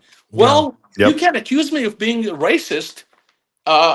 I don't care. I'm just saying the truth. Only white people could be racist, they say too. They love that shit. They love that only shit. white people are racist. I Hilarious. Oh my God, I hate that. We have absolutely to tell the truth. Oof. Are all cultures equal? Answer this question. Are all cultures equal? No. They're not. Nope. No, absolutely not. Not my opinion, no. You don't see people throwing themselves in the oceans trying to swim their way into Pakistan or Afghanistan. Ever. Or Cuba. Or North Korea. Cuba, or even Russia or China. Yeah. But they do that to reach the shores of Europe and America. This is something. This is something that I've been seeing. I've seen images of, but I have not seen this yet in the wild. This right here is a Muslim community patrol car. Again, this is in New York City. I have seen this. Yeah. Oh wow. It's That's laid out. crazy. In fact, if you take a look at this, this is in the old paint scheme of the NYPD. From the letters to the colors to even the shield. The shield on the passenger side, in the front passenger door, all of it looks like an NYPD car. Okay, and this might be a retired Interceptor that they used back in the day, but that right there is it exists. I've seen it. Is this a neighborhood watch? What is that? Apparently so. I think you know what? I have seen these. I've seen these in Kensington. There's a part of Brooklyn. There's a part of Brooklyn in I want to say it's Kensington. Yeah, there was a story broke a few years ago about Islamic figures who are leading some kind of neighborhood watch, and they act as if they are law enforcement. Yeah. I shared that on my X, and people say that it was a few years ago. But I wrote something about creating Gaza or Al-Dahya in Beirut in the West. You know, Al-Dahya is the headquarters of Hezbollah. It's that part of Beirut, Lebanon, where Hezbollah is located, and Gaza is where Hamas is located. So how do you create Gaza, another Gaza in Europe, and down the road in the U.S.? How do you do that?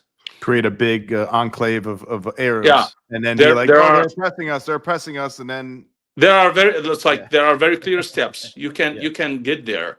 You start by establishing non-profit organizations, work among minorities, equalities, and then after that you start organize. You get voting blocks together in order to elect officials, and of course, in America, it's more dangerous because you have the Second Amendment, so people are citizens. In 2030, we will have 5.1 million American citizens Muslim. So 5 million people are able to. It's like I'm not accusing all of them. I'm just saying 1% of them, 50,000, are going to be able to purchase weapons, and they have some jihadist thoughts against the United States government, right? So with time, you will have these enclaves, and you will have a manufactured cause in order to protect yourself.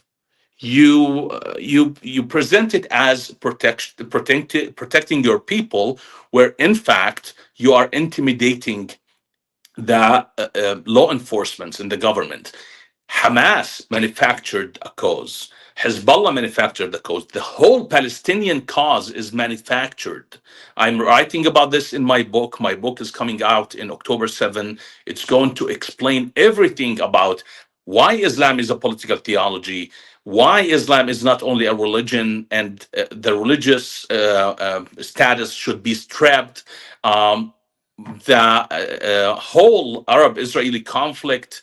I don't care about repeating some boring historical facts. I'm providing analysis, powerful analysis that I believe people are not going to be able to respond to, because I have been talking about this for almost a year, and I am yet to see any real response.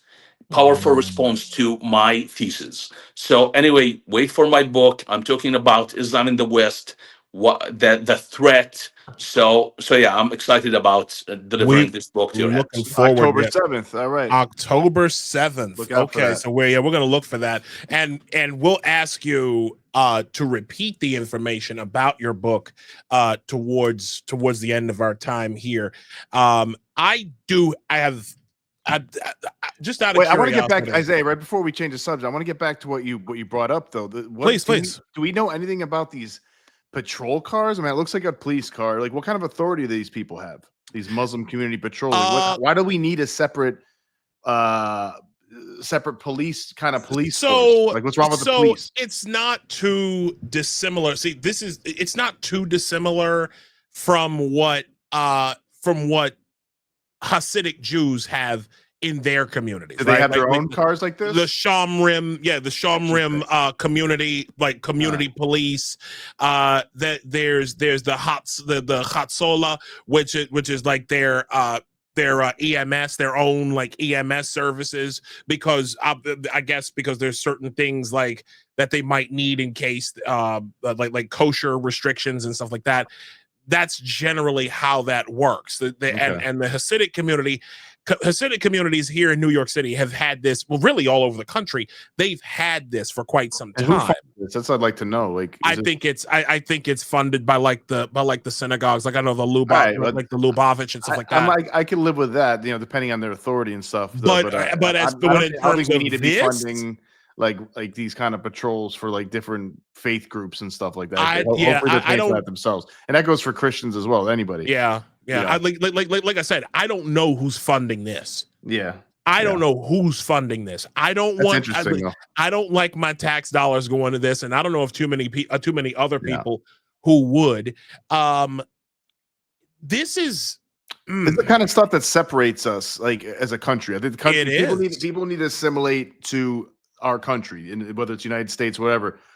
Just like we'd have to assimilate to a country in the Middle East, right? That's part of being in that country. And if you have like these different splintering off communities where they have their own authority and their own thing and their own, like police force or something like that, and I'm not saying that's what this is, that becomes dangerous, right? If their own laws, it's like, and then people start to see themselves as a different nation within the nation. It's like, no, this is one nation under God, indivisible, liberty and justice for all. That's America. You don't like that? You probably shouldn't be in America. Like, and that's not racist to say. It's not Islamophobic to say. That's just how it is. Like, either assimilate or don't. So this is the kind of stuff that concerns me, seeing that stuff. And then maybe it's perfectly fine right now, but maybe, as Dan I think is warning us, it starts to get a little bit where it starts to interfere with assimilation. It starts to interfere with our values, our laws, and that's a big issue. Of course. I do want to ask you this because there's a lot of talk about Zoran, and we even touched on him a little bit, but in this last little bit, like this is kind of the big stuff. I actually, one question that I do want to ask you before I get to Zoran. Bill Holte. I don't know if you know who that, if an ex-user by the name of Bill Holte, a couple days ago, talked about an interaction that he had in an Uber, where like the guy was talking about how racist Trump was, and it's crazy. Shout to Bill Holte. Great. He's a Trump supporter, a black gay man who is quite proud of being MAGA, quite proud of voting for Donald Trump.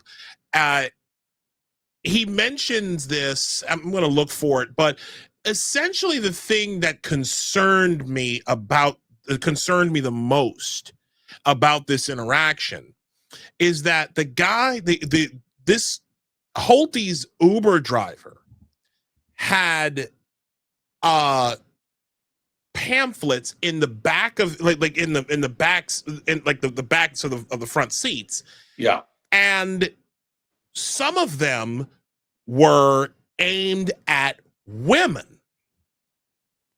Now, I've been noticing over the last couple of years, and I think I told you this, I lost friendships with two women, one black, one Hispanic, an African woman, in fact,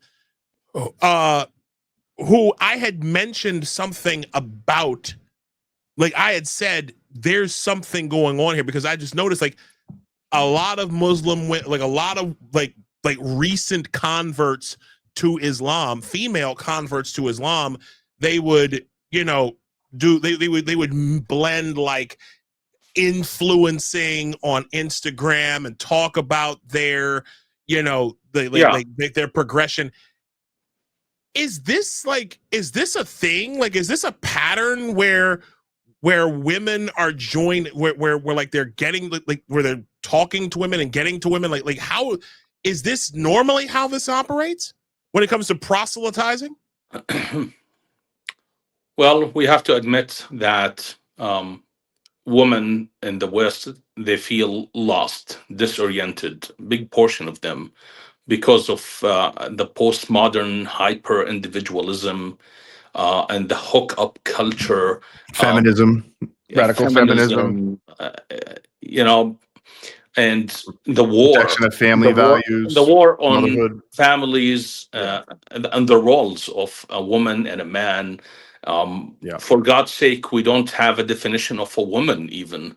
Yeah. So Islam, the rigidity of Islam feels like safety. Mm. And this is biology and this is psychology. You know, in Christianity, we have complementarianism. We have, a woman and a man, they complement each other's roles. Mm. They are equal, but there's a leader in the house. And it has been like this for thousands of years. And suddenly the society decided no, we have two leaders in the house, and as if complementarianism, having different roles for the man and the woman, are inequality. And of course, this is the result of dogmatic, ideological indoctrination that has been taking place in the society for decades now. And many women, believe it or not, they crave order. They crave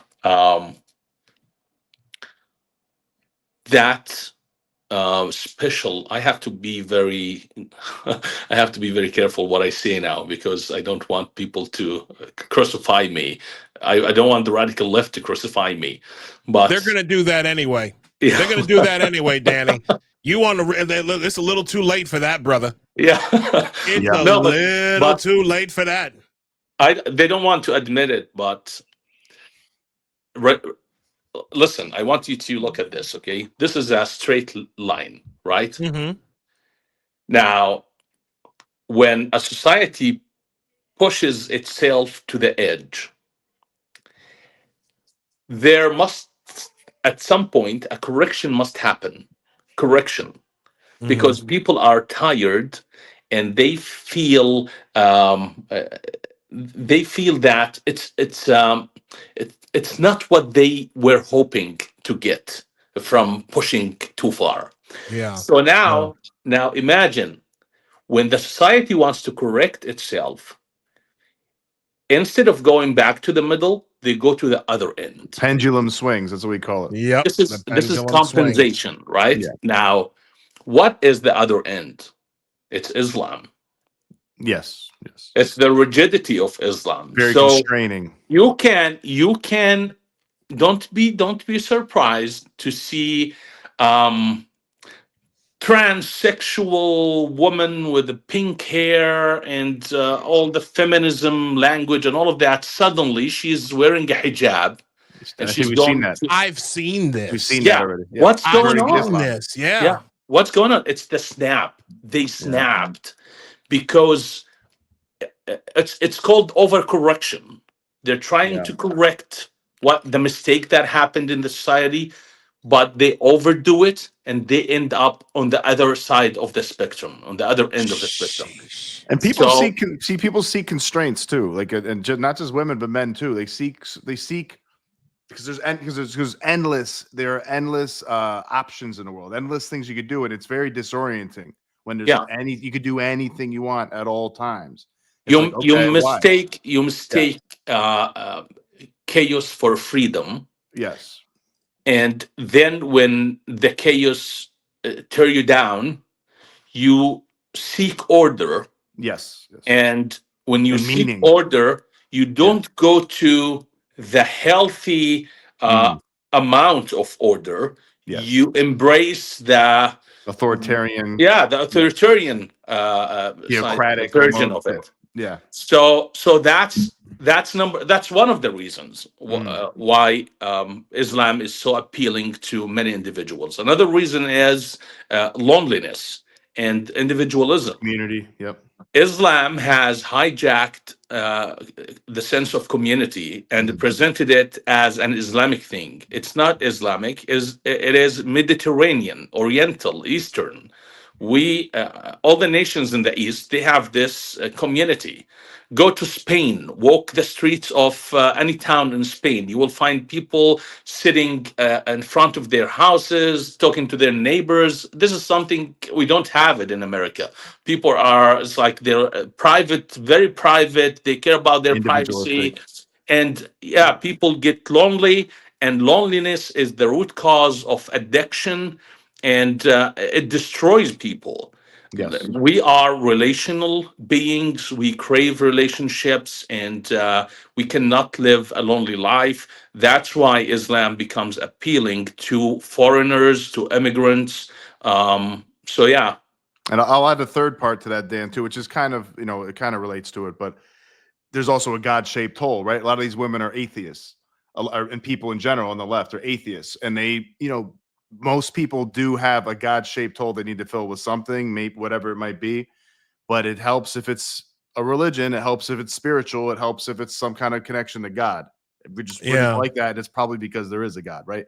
So, they don't have that because they've been taught their whole lives that Christianity's patriarchal, religion's patriarchal. It's all nonsense, evolution, all this stuff. So like we've been made to be atheists in the West. Especially in Europe, but it also in the more progressive cities, 100%. And now they have the spirituality of the gender. And then when they have Islam, this very, like you said, very rigid, very there's so much very clear, very confident, with a backbone. Listen, traditions, beautiful mosques, all that. They're like, oh, great, perfect. Now Christianity, yes, Christianity in the West lost its backbone. Today, there is no absolutes. There is no assertion of truth.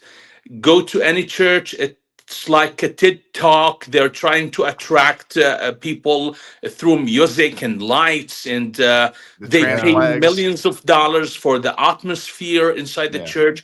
And faith became a personal, private thing. It's not something you proclaim. If you proclaim it, you are crazy or radical. And Islam steps in the vacuum, and Islam claims, no, there is no relativism here. It's only absolute truth, and people want that certainty. People want that certainty. Human nature. It's precious. And don't mistake this to Christianity is weak. No, it's not. Christians are weak because they have sacrificed. They have sacrificed their culture. The institutions have gotten weak. Now I found that a tweet from a post rather from Bill Holte. He said, and this is from June 28th. So he says, my Lyft driver, shout to Sir Bill Holte, shout to him. He says, my Lyft driver home from breakfast just now was wearing Muslim garb. Then I noticed these pamphlets in front of me. So I asked him, what do you think about this guy Mamdani in New York City? He'll make a hell of a mayor, especially if it gets that Trump lover Adams out. Me, what you got against Eric Adams? He's black and a Democrat. He stopped being that as soon as he started being on Trump's side. And then he goes so forth and so on. But this is so this is going to kind of go into what I want to talk about next. But that is the I don't know if you've seen this, Danny, but that is I have seen more than this. Trust me, I have been in the business for a very long time. Actually, last week I was in Chicago, and I was with my family, and we were walking near Trump Tower, and there was 5 guys, 5 Muslims. They have set up their booth, and they're distributing Quran and literature and pamphlets and talking to people about Islam and how beautiful Islam is. And listen, I have been in the ministry business for a very long time. I have done a lot of evangelism myself across the Arab world. Mm-hmm. I don't care. People can preach their faith wherever they want. However, when it comes to Islam, I have a few things that I must raise. Number one, the motivation. When a Christian evangelizes, preaches the gospel, their concern is eternity, salvation. It's not adding more people to Christians. In Islam, it's about dominance, it's about superiority and Adding supremacy. numbers. So, Adding this is numbers. number one. Number two, still, people are free to do that. But number two, and this is the question I asked them, actually, I confronted them. I said, you are free to preach your religion here, and nobody's going to say anything. Why do we get killed for preaching Christianity in the Islamic world? So that's number two. You know, I have endangered my life for many times, for many years, because I was trying to proselytize people in the Islamic countries. Why Muslims exploit the freedom in the West and they don't care about giving the same privilege to people of other faiths in their countries? So Mm-hmm. this is something that this is a question that must be asked. So this is regarding da'wah. Da'wah in Islam is evangelism, and da'wah is soft jihad. Where jihad is not possible because of, they live now in pluralistic countries, they cannot enforce jihad. So da'wah becomes the alternative. It is the most essential pillar of Islam to add more people to expand Islam, because there is no way to expand Islam without jihad except through da'wah and the womb, of course. Um, and why women? Why they target women? Again, I said the reasons, but Islam objectively is the most systematically oppressive force against women in history. Okay, I want to just share this with you. The Quran permits wife beating. Quran Surah 4, verse 34. It gives women half the legal worth of men in both testimony and inheritance. Imagine if a woman goes to in front of Repeat a judge. real quick, real quick before you continue. What's that Yeah. chapter and verse again? The first one, the wife beating, is 434, and the other verse, I don't have the verse, but I can pull it up. And that's Quran 4. Yeah. Okay. It's everything in the Quran about women. I will comment with the verse about half the legal worth of men in the comment later. Copy. Uh, Okay. so, but it's in the Quran. It's like hair testimony worth half a man, Yeah, you can find it. You can Mhm. search that. and in inheritance I'll, the I'll same. search it. Yeah, I'll The search it. same thing. Gemini. It allows marital rape and polygamy, but not for women, it's only for men. It enforces guardianship systems where women cannot travel, work, or marry without male permission. And this was enforced in Saudi Arabia until recently. And it is still enforced in Afghanistan and Somalia and Sudan and all the countries where they practice Sharia.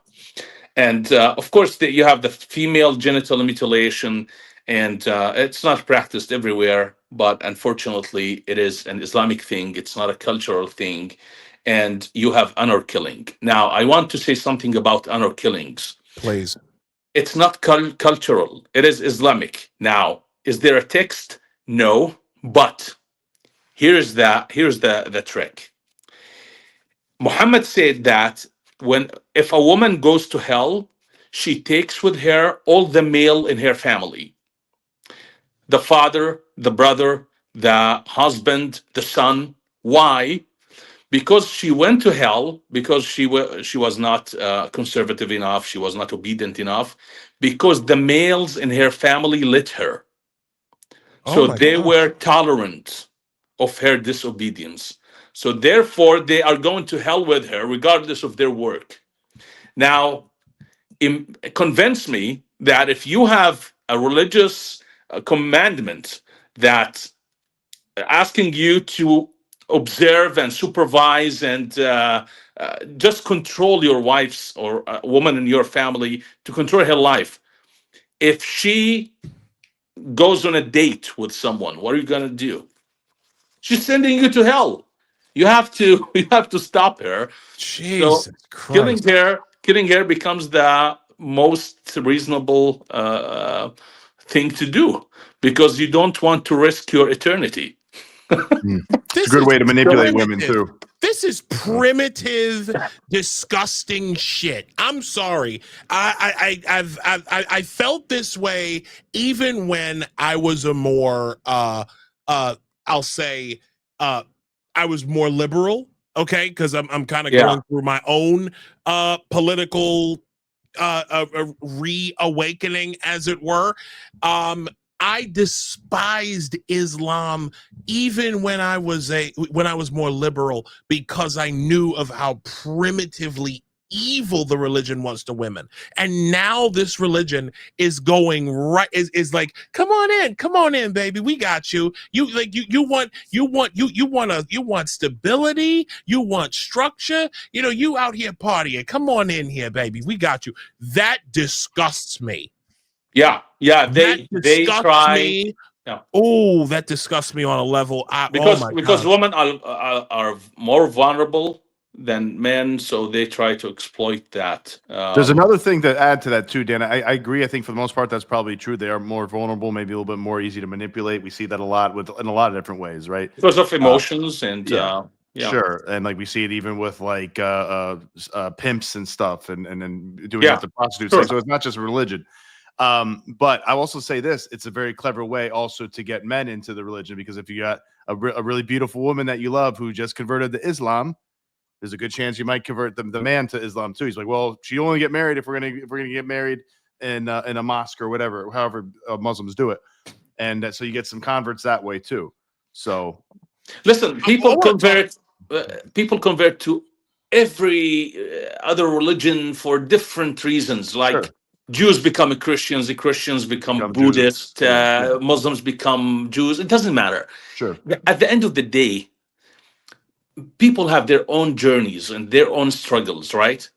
But the problem is, all these religions and philosophies are providing something spiritual, something like some kind of philosophy to build your life around. But in Islam, it's all about submission. It's all about expansion. It's all about the rule of Allah. It's all about the ummah. There's no spirituality there. I'm not making this up. I wasn't Muslim. I tried. I really tried. I used to go to the mosque at 4 a.m. in the morning praying, God, give me light in the latter days. Because Muhammad said, if you go to the mosque in darkness, God will give you light in the latter days. So I would say that. I would recite certain verses to protect myself from Satan. I became OCD because I would repeat them every single hour or 30 minutes. It's crazy. But I realized there is no spirituality there.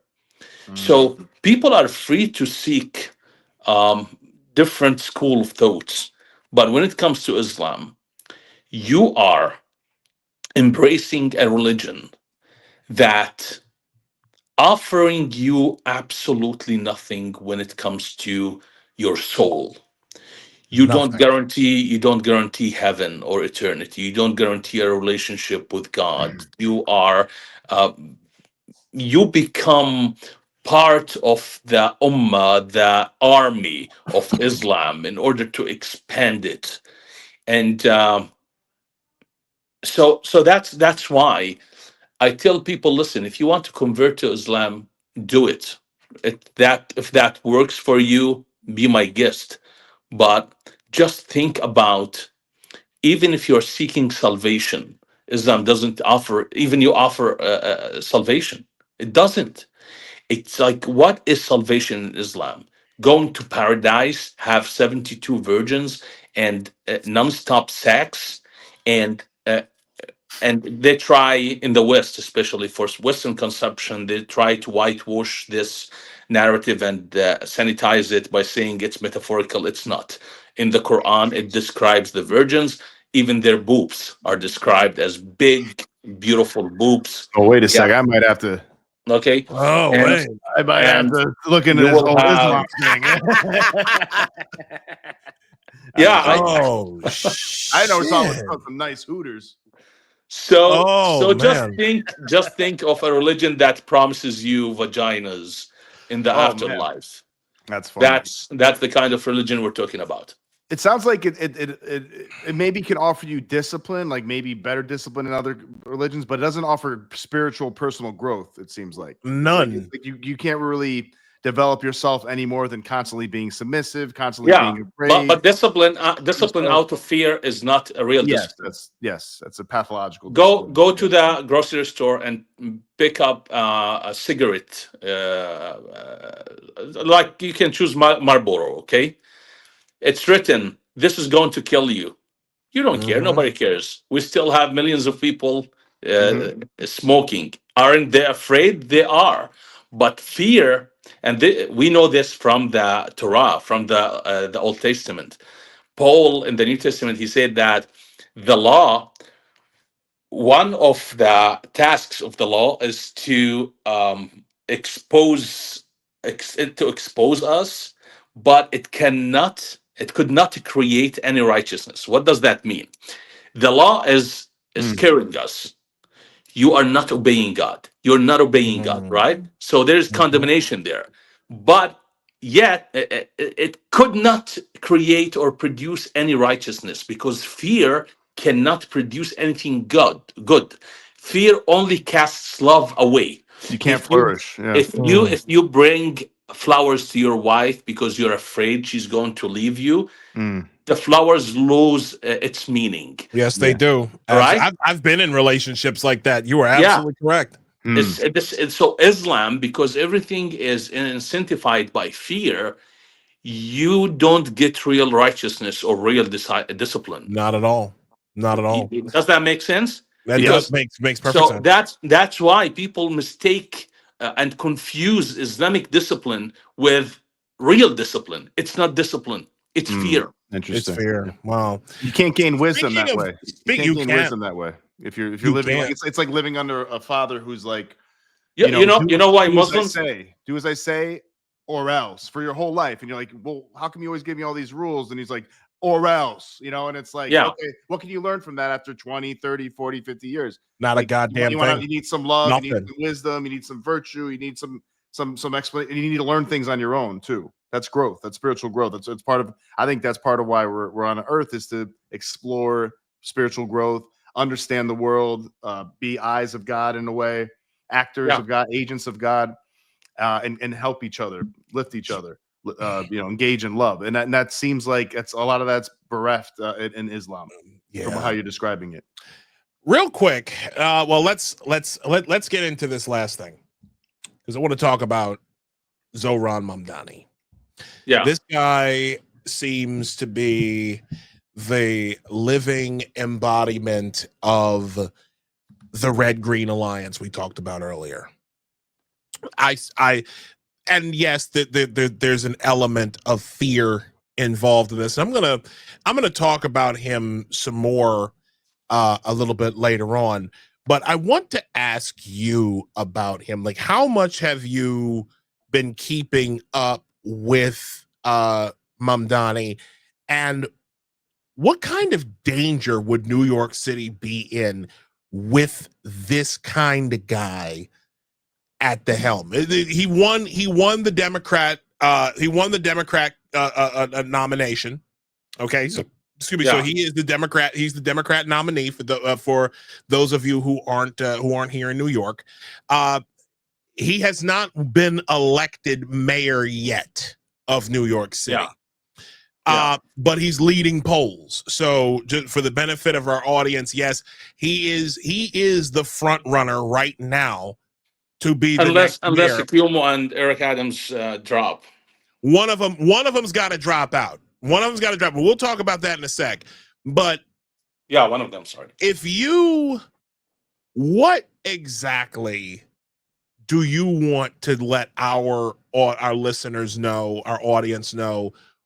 What kind of danger is New York City going to be in under the stewardship of a guy like this? And what should we be more concerned with? His communism or his Islamism? Yeah. I guess to abuse that term a little bit, but please. Listen, when somebody introduced themselves as a Muslim progressive or Muslim communist, it feels like a Muslim Christian. It doesn't work. It's like they're the complete opposite of each other.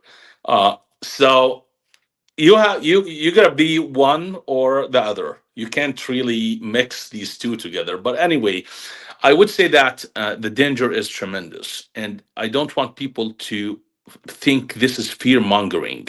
I will give you the reasons why this is a tremendous danger if he becomes the mayor. First of all, he openly supports BDS movement, delegitimizes Israel's right to exist. Now, you might think, oh, this has to do with Israel. Why should I care? These are signals of how he frames Islamic jihad as resistance. This is not only anti-Zionism, it is political laundering of jihad. Why would you? It's like many people in the West are standing against Israel, but not out of ideological reasons, but because they are, they are sad about the people in Gaza. But they are not acting out of dogmatic beliefs. This guy, he is different. I believe that his position is informed by his religion, not by images of children being killed in Gaza, regardless of the fact that Hamas is the reason. But anyway, so this is number one.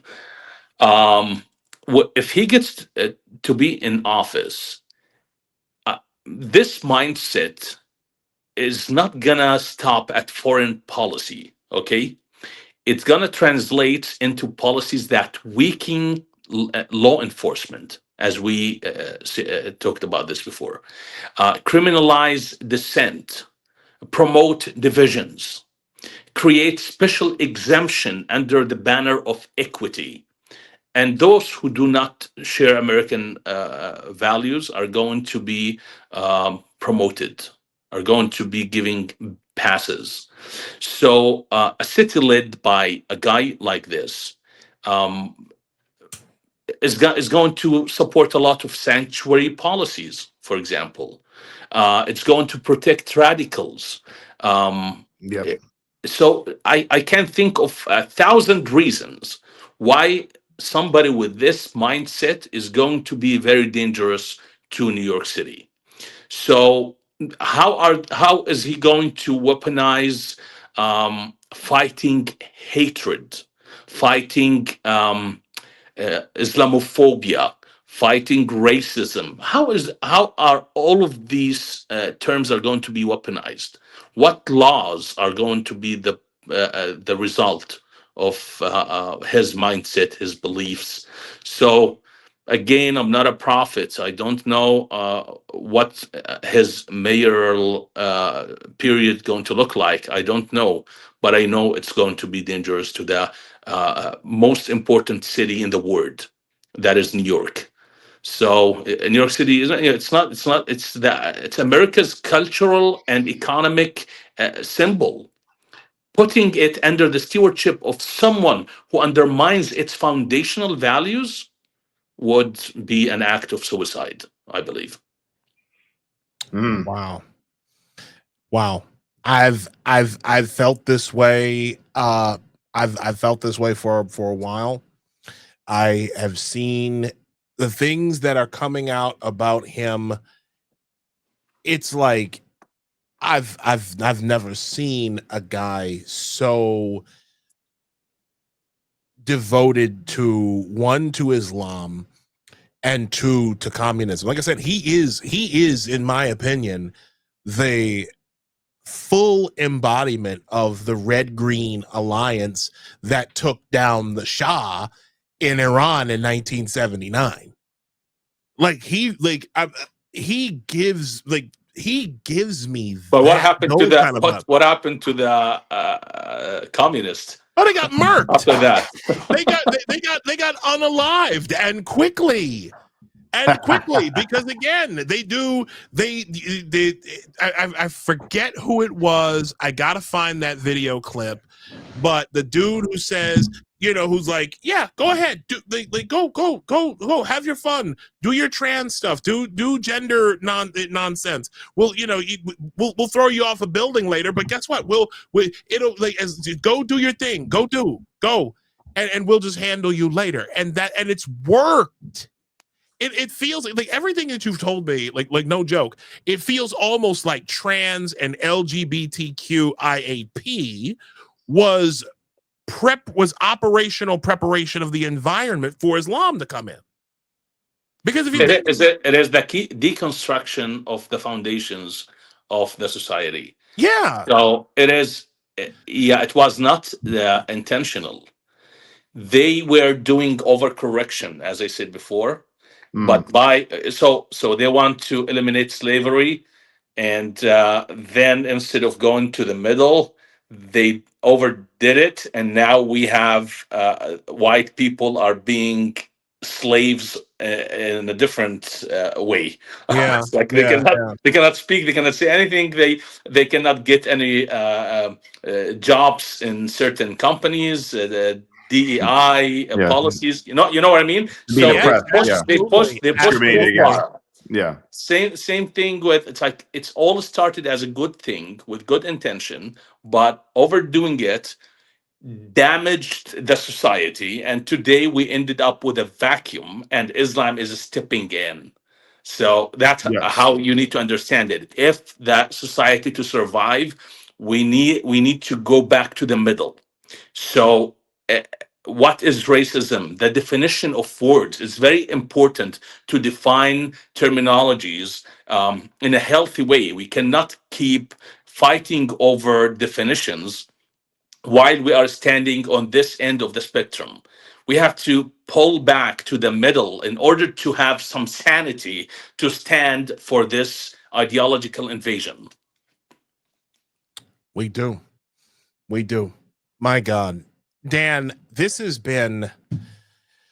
Whew, I'm blown away by the amount of knowledge that you've brought to our show. This is my best podcast so far, so I'm so thankful for being really. Yeah, absolutely. That's awesome. Wow, thank you, Dan. Yeah. Wow, Dan. That makes me feel it's one of the best things I heard so far. No, this is the best podcast I have done so far and the longest. And I'm glad that I joined you, and thank you for the invitation. Dan, thank you, dude. You have absolutely no idea how much that means to me, man. Thank you, and sir, you are welcome on this show anytime you want. If there's something you want to talk about, we should get him on before the book. We'll be honored. After. Yes, you said October 7th. If you could, if you could, just real quick, tell our audience again the book and anything else that you might be working on, and where they can follow you. Anything you want to plug, the floor is yours, sir. Thank you so much. The book, I thought the book is important because it is a fresh look into the conflict that is happening in the Middle East, and I believe it is the forefront of a civilizational war, that Israel is representing the free world in this war. So I'm not repeating information that people can find in other books. I don't care about that. People can Google information. I'm doing analysis.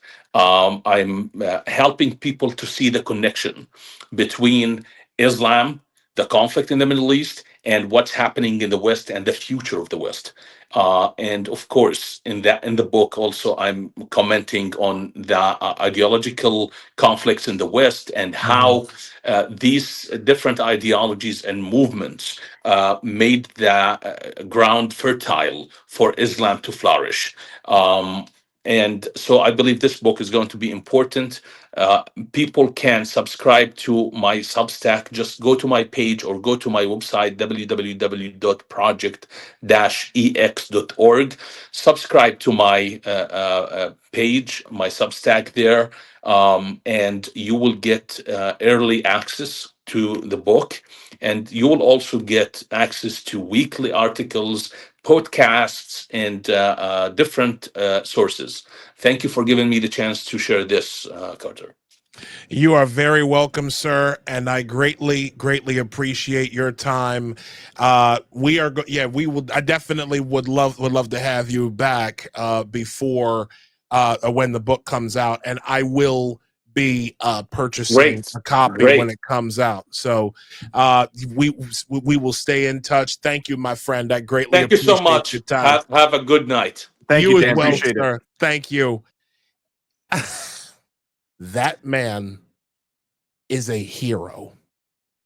Yeah, he's very brave for what he's doing. And I think he's spot on with his analysis. I think too. I think he's very sharp. He's very he's got a good sense of actually what's going on and how things are overlapping, and he's being very fair-minded, I think, as well. Like, I don't think he's going too far. I don't think he's getting too extreme or conspiratorial. I think he's very fair-minded.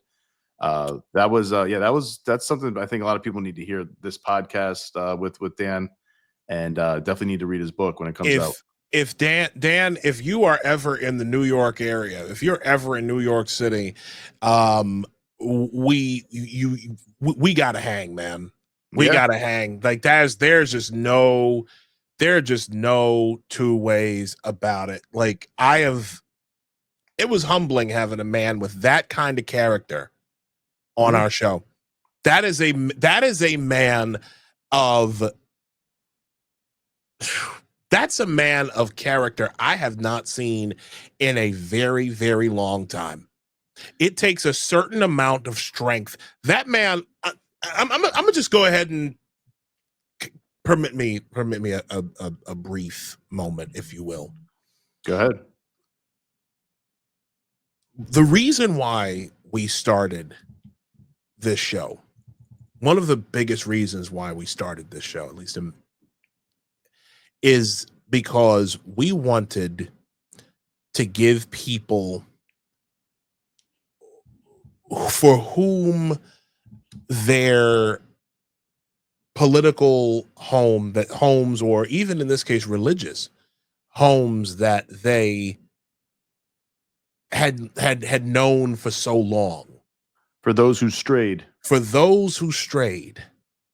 For those who either strayed, or for those for whom their homes strayed from them. They're forced out. And when we talk about how some people have said, well, the left, I didn't leave the left left me. That's that's the essence. Yeah, same here. Like, that's the essence of this show. That was the whole entire focus of the show. That man is the living fucking embodiment of what it means to be an apostate. That man is a hero to me, and I praise God that we had him on our show tonight. Same. I really do. He's really do. Like, from in a way that's risks your life. Exactly. We all, I think almost all apostates, political or otherwise, have certain risks and costs associated with it. I don't think many of us necessarily have that much of a threat of death upon him. I'm sure wherever he is, I'm sure, because it's very serious in Islam, very violent. They're very strict about their rules. And apostates, I think it's the worst thing you could be. I think is that not right? I think that's the worst thing you could do in Islam, is to leave the faith. Yeah, I think so. yeah. I mean, maybe I'm wrong. Maybe speaking out of turn, but I think it's like the worst thing. It's probably worse than murder. Today was a massive eye opener for me, about Islam and about like what it is that we are up against. I feel a sense of calm talking to him, because like listening to him, because again, character means everything. This is a man who means everything that he says, and says exactly what he means. He is led by God. I sense that in him. This was a calling on his life, because you don't leave that unless you are called out of it. There are just certain things. There are just certain ideologies that you don't just like. There's something that leads you spiritually out of that out of that darkness. And like I said, I am just in awe. Relax. Thank you so much, bro. You feel your brain growing. Hey man, listen, my head big enough. My head's big enough, but golly, man, this has been quite some night. I gotta say this though. I feel like we got a lot of engagement tonight too, man. A lot of comments. We did. This has been a fantastic night for that. Yep. I want to get into something. Because this picture haunts me. This picture haunts me right here. Yeah. You know what this is? This, for those of you who may or may not know who these people are. From the left is Spike Lee, award-winning film director, known for such films as Crooklyn, Do the Right Thing, Miracle on St. Anna, Inside Man. Like, this man has so many films under his belt. Whenever you hear a Spike Lee joint, it's probably gonna be good. Malcolm X, you mentioned Malcolm X. Malcolm X, that was a great movie, actually. Miracle at St. Anna. Yeah. Like, there are so many movies that this guy has done. Okay, like that are fantastic. Yeah. To the right is Al Sharpton, the president, the head of the National Action Network. He is essentially the race hustler that Jesse Jackson wishes he could be. Well, that is if Jesse Jackson knew where he was at the present. Yeah, Jesse ain't doing so good. Last time I saw him, he was in a wheelchair. But anyways, these two men. I didn't know that he was in a wheelchair. Yeah, he ain't doing so good. He's not doing so good. These two men allegedly are representatives of the black community. All 13.6% of us in the population. But you see this guy right here in the middle? That's Zohran Mamdani. Now, I've talked about Zohran before. I've mentioned certain things about him. I've talked about it. You've seen my lunch break videos this week where I discuss his antics. Okay. We talked about his fast and free buses promise. We've talked about him wanting to completely dismantle the police, the police department, and send in social workers to be to violent situations, de-escalation. He even tried to come after me, Isaiah. He tried to get my vote. He was promising me free drawers. And he knew that's something that's near and dear to my heart. You're a whole state away, and he's promising votes. Like He said free drawers for the tri-state. Free draws for the tri-state. You see that shit? Anyway, Okay. Sorry to derail you, but This guy, nah, you ain't derail me. But this guy will literally say and do anything. He will lie and say and just basically whatever you want to hear, even if you want to hear it in an accent that you can relate to. This guy will say it to you. It's like he will literally say whatever you want. And not only will he lie for whatever purpose, okay? This man will lie when he does not have to. This is actually the worst a person can be. Okay? The worst thing that a person can do. You can lie all you want, right? I mean, your people, and when you're found out in your lie, that's one thing. But when you lie, when you don't have to, where the truth would suffice. What do I mean by that? Well, here we go. This right here, I know it's kind of small. When Zoran was trying to get into Columbia University, Zoran claimed an ethnic group of Black non-Hispanic. This boy he claimed to be Black. He lied about his ethnicity to try to get into Columbia University. Now, the New York Times wrote. The New York Times talked about this. They were the ones who reported the story.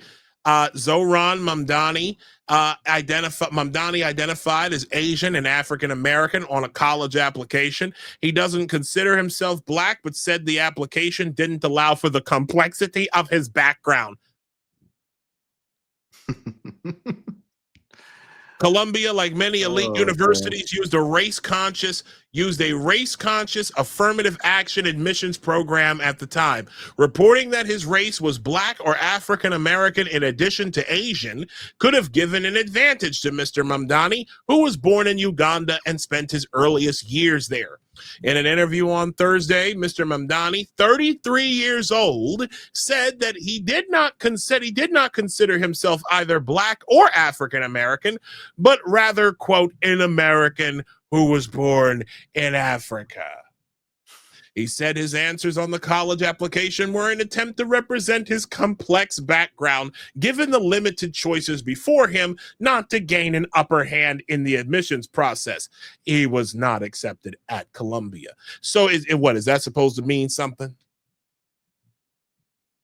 But see those long answers, that long bullshit that you can tell that gets these white progressives going. Okay, he passed that shit off on them, but you can't pass that on to us. Now, let me tell you something, Mamdani, Zoran. You listening, Zoran? Little bitch. Everybody want to be Black until it's time to be Black. That's right. Okay? Everybody want to be Black until it's time to be Black. Mm. And right now, ask Kamala. Right now, you've got so many people coming to this boy's aid. You've got people like Jumaane Williams, the current public advocate of New York City. In other words, Chief do-nothing ass motherfucker. Oh, God. Oof. That dude is, you talk about the ultimate commie do-nothing. Like, you want to talk about the living embodiment of everything Karl Marx. A lot of competition. Yeah. This dude is now defended Zoran. You had Hakeem Jeffries We had Hakeem Jeffries earlier, Goodness. totally deflecting. Hakeem Jeffries is the House Minority Leader in more ways than one. Best known now for basically doing his worst Cory Booker impersonation. Yes. Cory Booker talked about nothing and nobody for 25 hours, and here go Hakeem Jeffries trying to block the big beautiful bill for 8 hours and 23 minutes. And of course, they applaud these motherfuckers for saying nothing, for saying a bunch of everything. I'm sorry, for talking a bunch but not saying anything. But to be fair, Isaiah, to be fair, who better than those two complete assholes? Yo, to talk for 25, 8 hours at a piece and not say a damn thing. The voice of a god and not of a man. Okay. Who better? Okay. Who better? Hakeem Dead Eyes Jeffries. Timo Obama's. They call him Timo Obama, but I'm calling him Dead Eyes. That man don't have a soul in his body. I know. But anyways, but I'm getting away from that. See, black folk figured Zoran out a long time ago. That's why in last week's primary, Democrats, like black Democrats, went plus 24 for Andrew Cuomo. Hispanics went plus 20. But the white progressives went plus 5 for Zoran. Now, what does that mean? That means the hood wasn't feeling this dude from the very beginning. But then but now you've got all of the pro-Democrat, all the professional class, everybody, lottie-dottie, every black dude within the Democrat sphere of influence. Now everybody is starting to come to this boy's aid, starting with these two. He pretended to be one of us. He pretended to be black, but y'all are okay with this. Y'all are okay with this. It don't matter to you that he's black. To you, matter of fact, I'll even take it a step further.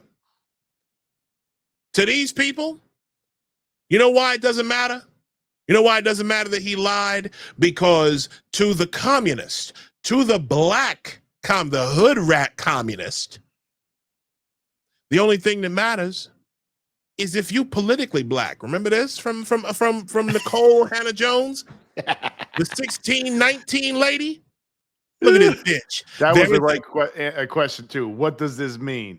Yeah. What the fuck does that mean? There is a difference between. She sounded this real quick. 5 years ago, right before the pandemic started, I went with my DEI ex. I went to a taping of The Daily Show. And she was the guest. Their bright red hair. Nicole Hannah, that bright fucking red hair. And she sounded like such a fucking retard. I couldn't believe it. I could not believe, like, listening to this woman's voice, I could not believe that this was the this was the woman who had written the 1619 Project. She won a Pulitzer Prize. Won that award on the backs of white men. And here we go. There is a difference between being politically black and being racially black. I am not defending anyone, but we all know this and should stop pretending that we don't. And then here comes the one person, one of many people who are like, what does this mean? And then here she goes, well, if you don't know, it ain't for you. That's smart. Bitch. She doesn't fucking know. That's why she gave that response. Let me tell you something. I was just talking about my ass. I don't know what to tell you. Right, I'm just talking about my ass. I don't know. I don't know. I'll take that seriously. It just means whatever I want it to mean, because I'm a communist, and that's all. And that's all that matters. Whatever I just say whatever I need to say to get power, because that's all that fucking matters. If I see things in power dynamics, it's not gonna matter to whatever I say, because guess what? If you believe it, you'll give me power. If you believe what I say, if I can make you guilty, if I can make you feel something emotionally, you'll give me power. You'll give me money. You'll give me everything I want. I can charm you and make you feel something emotional, and guess what? To the point where I now have all your property. I now have all your rights. And I can give I can give things out based on need and according to everyone's ability. To each according to one's need, from each according to one's ability. The essence of communism. I warned listen, black people in New York City, I need y'all to get this. I need y'all to understand this. The Democrats are done with us. I don't know how many times I got to explain this. And I save these rants for last. I say because you know I want our guests to have to have everything. We can clip this up later. You can watch me in a YouTube video or something, right? But I want y'all to hear this live and direct. The Democrat Party are done with us. They are finished with us. We can no longer be relied upon to vote Democrat almost unanimously. They put Zoran here because Zoran is politically black. That's why they got these Politically black. That's why they got these N-words dancing around for Zoran. That's why they got Jumaane Williams out here defending him. That's why they had what's his face? Al Sharpton and Spike Lee meeting with him. Because they're trying to save face. They're trying to herd all of the boomers and the Gen X blacks in New York City to vote for their own demise yet again. Do y'all hear me when I say this? A vote for Zoran is a vote for the destruction of your communities. I don't care if it's Wakefield. I don't care if it's Brownsville. I don't care if it's Jamaica, Queens. This man is coming to destroy New York City. And if he won't do it under communism, he will do it under Islam. He's made this very clear. The tweets, his old posts are out there. And what's amazing to me is that he hasn't erased a single one of them. He's proud of him. Do you understand what that means, folks? He stands by him. He stands by everything he's saying. So guess what? He's basically saying, yeah, I'm a communist. He is. Yeah, I'm a democratic socialist. You vote for me, and this is exactly what you're getting. You're getting some state. Oh, you're getting city-owned grocery stores. It might be one in a neighborhood at first, but guess what? It's a cancer. And once that cancer once it metastasizes and spreads, you'll be standing in line for 3 days for a bag of potatoes. That might even only have one in there.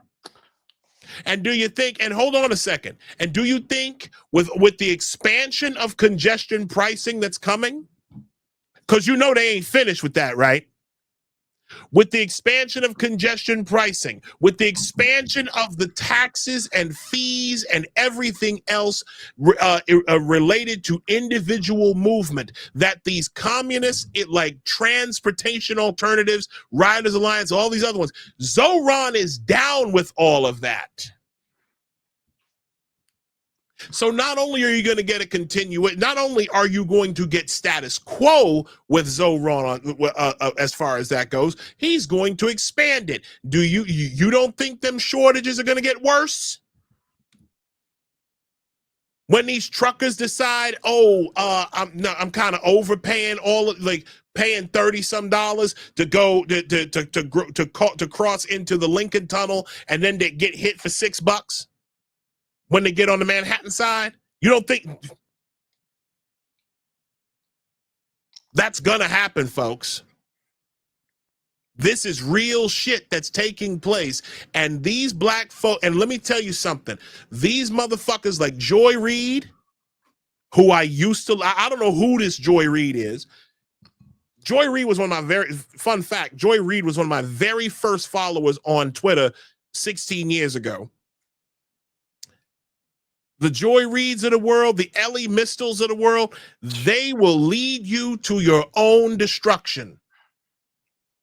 Y'all better stay away from this Zoran dude. Y'all better stay away from him. And for that matter, stay away from Eric Adams. For that matter, stay away from Eric Adams. I'm not even playing, because shout to John McCary of the Finest Unfiltered podcast. McCary has done a great job of pointing out how Zoran and Eric Adams, same guy. They're the same guy. Same exact talking points, same exact policy positions, same everything. Almost verbatim. Voting for Eric, I'm telling y'all right now, because I know a lot of people online, particularly conservatives, have all decided, well, since Eric Adams has sided, basically he left the Democrats, and now he's running as an independent, and he's doing he's aligning himself with Trump.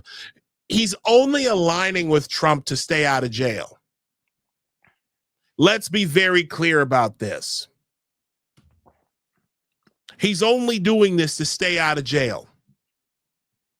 And the worst part about it is, to put him back in, that man has absolutely nothing different to offer. He wants to be the mayor of nightlife. Let him be the mayor of nightlife.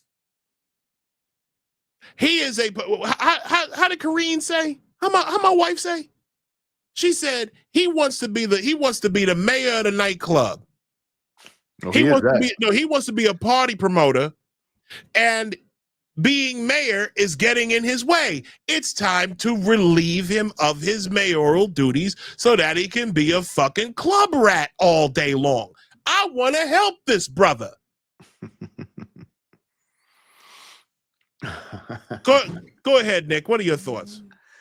Oh man. I'll just say, for one thing, you said that the Democrats are done with black people. I think that's right.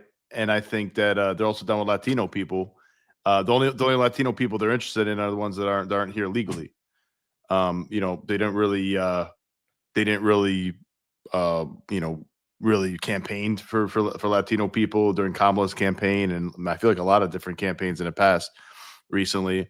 They because I think they realized a lot of Latino people are kind of conservative about a lot of things. So they just pretend like we didn't exist, and only seem to care about Latinos that are illegal. So I mean, it just goes like seems like Democrats only care about illegal immigrants and criminals. Yeah, and I don't know, leftists maybe, white gentrifiers. Well, I guess kind of. Well, again, black. I'm gonna just say it like I normally say it. They done with us niggas. They done with us. They're tired of where niggas are expensive. Niggas are messing up Carnival cruise ships. Okay.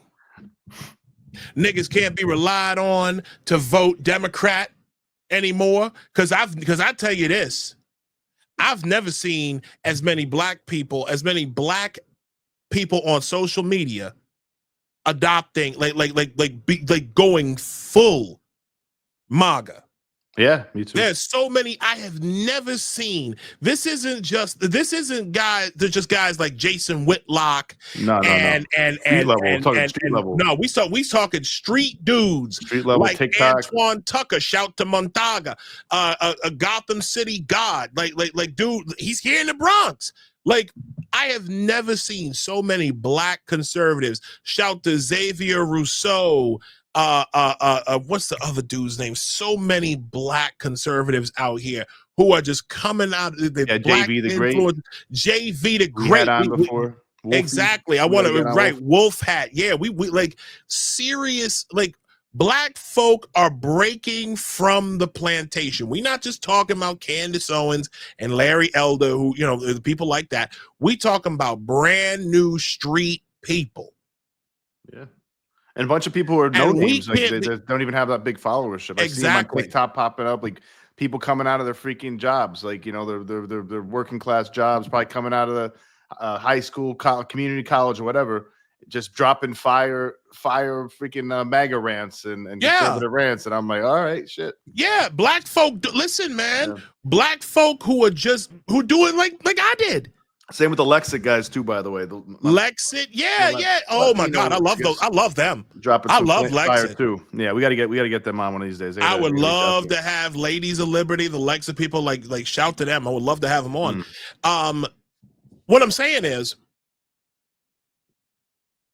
black folk cannot.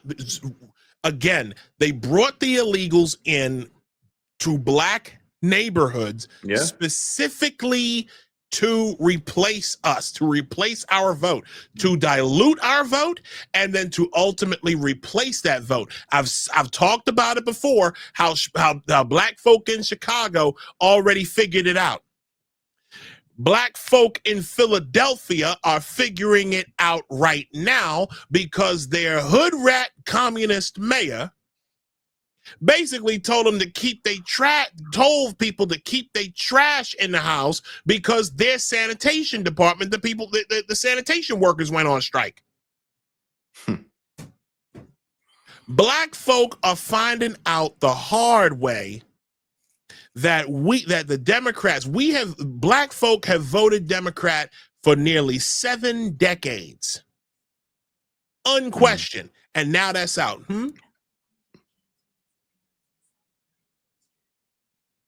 Who? Oh, okay. Breaking news from my wife to be. She said LL Cool J canceled his concert appearance in Philly in solidarity with the strike. I mean, but you know he looked like a fucking, you know, germaphobe anyway, clean as he is. Shout out to Uncle L, man. I'm glad he's glad he's still touring. He's got some jams. Well, I mean, he's also, what was he, NCIS? Like, he was Mr. NCIS for a while in the house acting. Honestly, LL was one of them dudes who one of those early on rappers who got in, who music was just the start for him. Yeah, like he really wanted to be an actor, like Ice-T. Yeah, like Ice-T. Ice-T. You know what? Like Ice-T. If I'm gonna go off on this tangent, Ice-T been playing the same motherfucking character since New Jack City. He been playing the same motherfucking character since New Jack City. Like an Ice-T, man. Same cop. You know, he wrote Cop Killer, and the Bush administration got in that ass, and now all of a sudden, just he been the same like for the last 30 years. Pookie. Like, I want to shoot you so bad, my dick hard. Like what the fuck? Yo, his character, Ice-T's character on Law and Order SVU. I forget his name. I forget the name of his character. But his character on Law and Order is the same fucking cop from New Jack City. Richard Belzer, rest in peace to Richard Belzer. Richard Belzer did the same thing. Yeah. Richard Belzer used to be the character John Munch. John Munch was originally a character on the old NBC classic Homicide: Life on the Street. Okay. And that was set in Baltimore. He took that character, same character, took it to Law and Order SVU, right? And it was like, I just got transferred. He was working in Baltimore. He was working for Baltimore City Police Department, and now he took a job at NYPD. I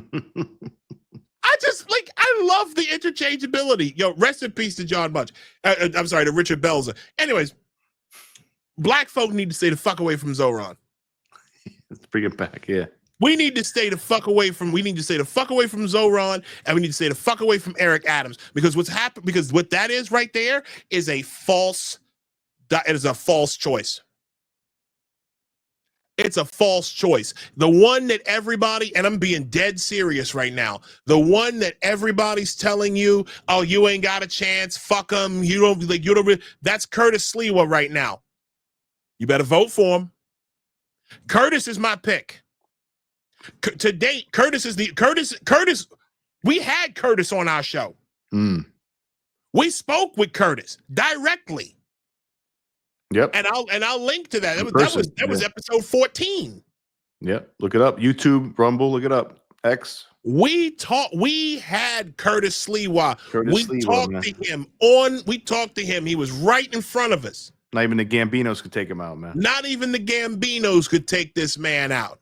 Forget about it. That man and Jim Walden, by the way, who is also who's close with Curtis Sliwa. He wouldn't be a bad choice either. But the fact of the matter is, I'm right now, unless I am convinced otherwise, Curtis Sliwa represents that third choice. Get out of this false dichotomy. You do not, if you picking Zoran is picking Eric Adams. Picking Eric Adams is picking Zoran. Eric Adams did not want to do Eric Adams left the party and did not want to get into a primary. Everybody needs to ask themselves why. Why did Eric Adams avoid getting into a Democrat primary, besides the fact that he was essentially purged from the party by the communists? He was basically, again, because he was at every other party. Exactly. He was at every yeah, he sure was. Yeah, black people, I love you, but I hate our bullshit. And that bullshit right now is voting for Zoran. Stay the fuck away from him. Anyways, final thing before we go. I've got people to thank. As you know, we've been I'm getting married this month, actually. It's been a crazy few days, and we are now in the home stretch of everything. Right now, we are currently at just under $600 away from like our first automated goal. Again, we're grateful for everything that people have done for us with this wedding fund. We weren't going to do it initially, but people have been kind and generous and really, really nice to us. And they've given, we've been blessed with money. We've been blessed with things off of our gift registry on Amazon. I'm gonna share both of them in the descriptions here. Well, in the comment thread. But yeah, we're about We're about just under $600 away from our first automated goal. We were gifted several things this week. I want to thank Wei In Chen, Justin G. I want to thank a coworker of mine, Tawana. I love you, baby. Tawana, I love you. You have been in my corner for many, many years. I thank you, and I appreciate you more than you could ever realize. I hope to see you in person soon. I hope you come to where I'm working at so I can give you a hug and a kiss. I love you, baby. Thank you so much. Diane N. Kelly. And Tawana got us two things. And I want to thank y'all for doing these things for us. Thank you for being so generous and kind. You can still there are still things on the list. There are still you can donate however much you want if you feel so inclined. There's no pressure here. I do not want to neglect our show here. You can also support our show, buymeacoffee.com/apostate radio. this will be the Nostra Chavez underwear fund. Yeah. I actually got some new drawers I just put on there in the registry of the Apostate Radio Buy Me a Coffee. So, oh my God. a good deal. It's an Amazon Day deal. So. Yeah, don't worry. This is like after we won't be hearing about this afterwards, but that's our show tonight. Thank you for joining us. We hope that you've had fun. We hope that it's been entertaining. We hope that it's been enlightening, because it sure has been for me. Yeah. Yeah, it sure has been for me. But besides, my mom and pops love this black white. Black white. What are you talking about? I don't know. Relax, you crazy. I don't know what you're talking about. No, he says no, thank you. Next week, we're having a very special guest on. Another candidate for New York City office. The Republican candidate for Manhattan District Attorney. My good friend Maud Marin will be on the show. Yes. You wanted to that is a feisty lady. You want to talk about somebody who's seen like the ugly side of the gender cult. Ooh, that's good. That's good. her. That's her. Yeah, Maud has seen some shit, bro. I can't wait to talk to her about that and to talk about her campaign to oust Captain Fat Fuck. I mean, who is that? Alvin Bragg from office. But that is our show tonight. Thank you so much once again. We appreciate you joining us. Shout to my host, my dog Nos. I love you, brother. Thank you again. Love you too, brother. For being by my side, man. I appreciate you. Apostate Radio 22 is now official. Thank y'all so much for joining us. Follow us at Isaiah L. Carter, at Isaiah L. Carter. Yes. Sorry about that. Yeah, you can follow us individually, Isaiah L. Carter, at Nostra Chavez, and of course our show page, Apostate Radio NY. Right. Thank you so much. No, we're not doing Twinkies. I'm gonna show you Twinkies. I don't want no Twinkies. We love you too. Love you too, brother. Love you. I love the silliness, man. Keep it coming. Thanks so much, guys. Tell your friends. Tell your friends about the show. Tell your pass this on. We love the sharing. Share it, guys. Real quick. Last thing before we go. Last thing before we go. This show had the most the most interaction. And one of my boys just gave me a really bad piece of news. USA taking L's today. We didn't lose today. No, don't tell me. Don't tell me we lost to Mexico. Don't tell me we lost to Mexico. Did we? I had a feeling we would. Oh no. Then again, bruh, there was we did have we kind of had a B team though, right? Like that's just to keep things in perspective. I don't know. Somewhat. Oh, what I do know is while we were Pulisic at least. Fuck him. While Danny was on the show though, I was looking for something that I wanted to share. I saw the most egregious fucking handball that Mexico, like El Tri had. Like he basically, this fucking guy palmed the ball in the 18. That's against the rules. The ball in the 18 to steady himself, I guess. No call. The refs didn't call it. Another illegal Mexican, man. Disgusting. You know what? But that's okay, though. That's okay. That's all right. Anyways, that's our show. Good night, everybody. Good night, everybody. Thanks to Dan Burmawi, by the way. Again. Yes. Thank you, Dan. Thank you, Danny. Anytime you want to come back, brother. Thank you. Have you on soon, man. Have you on in October. All right, guys. Thanks, everybody. Thank you.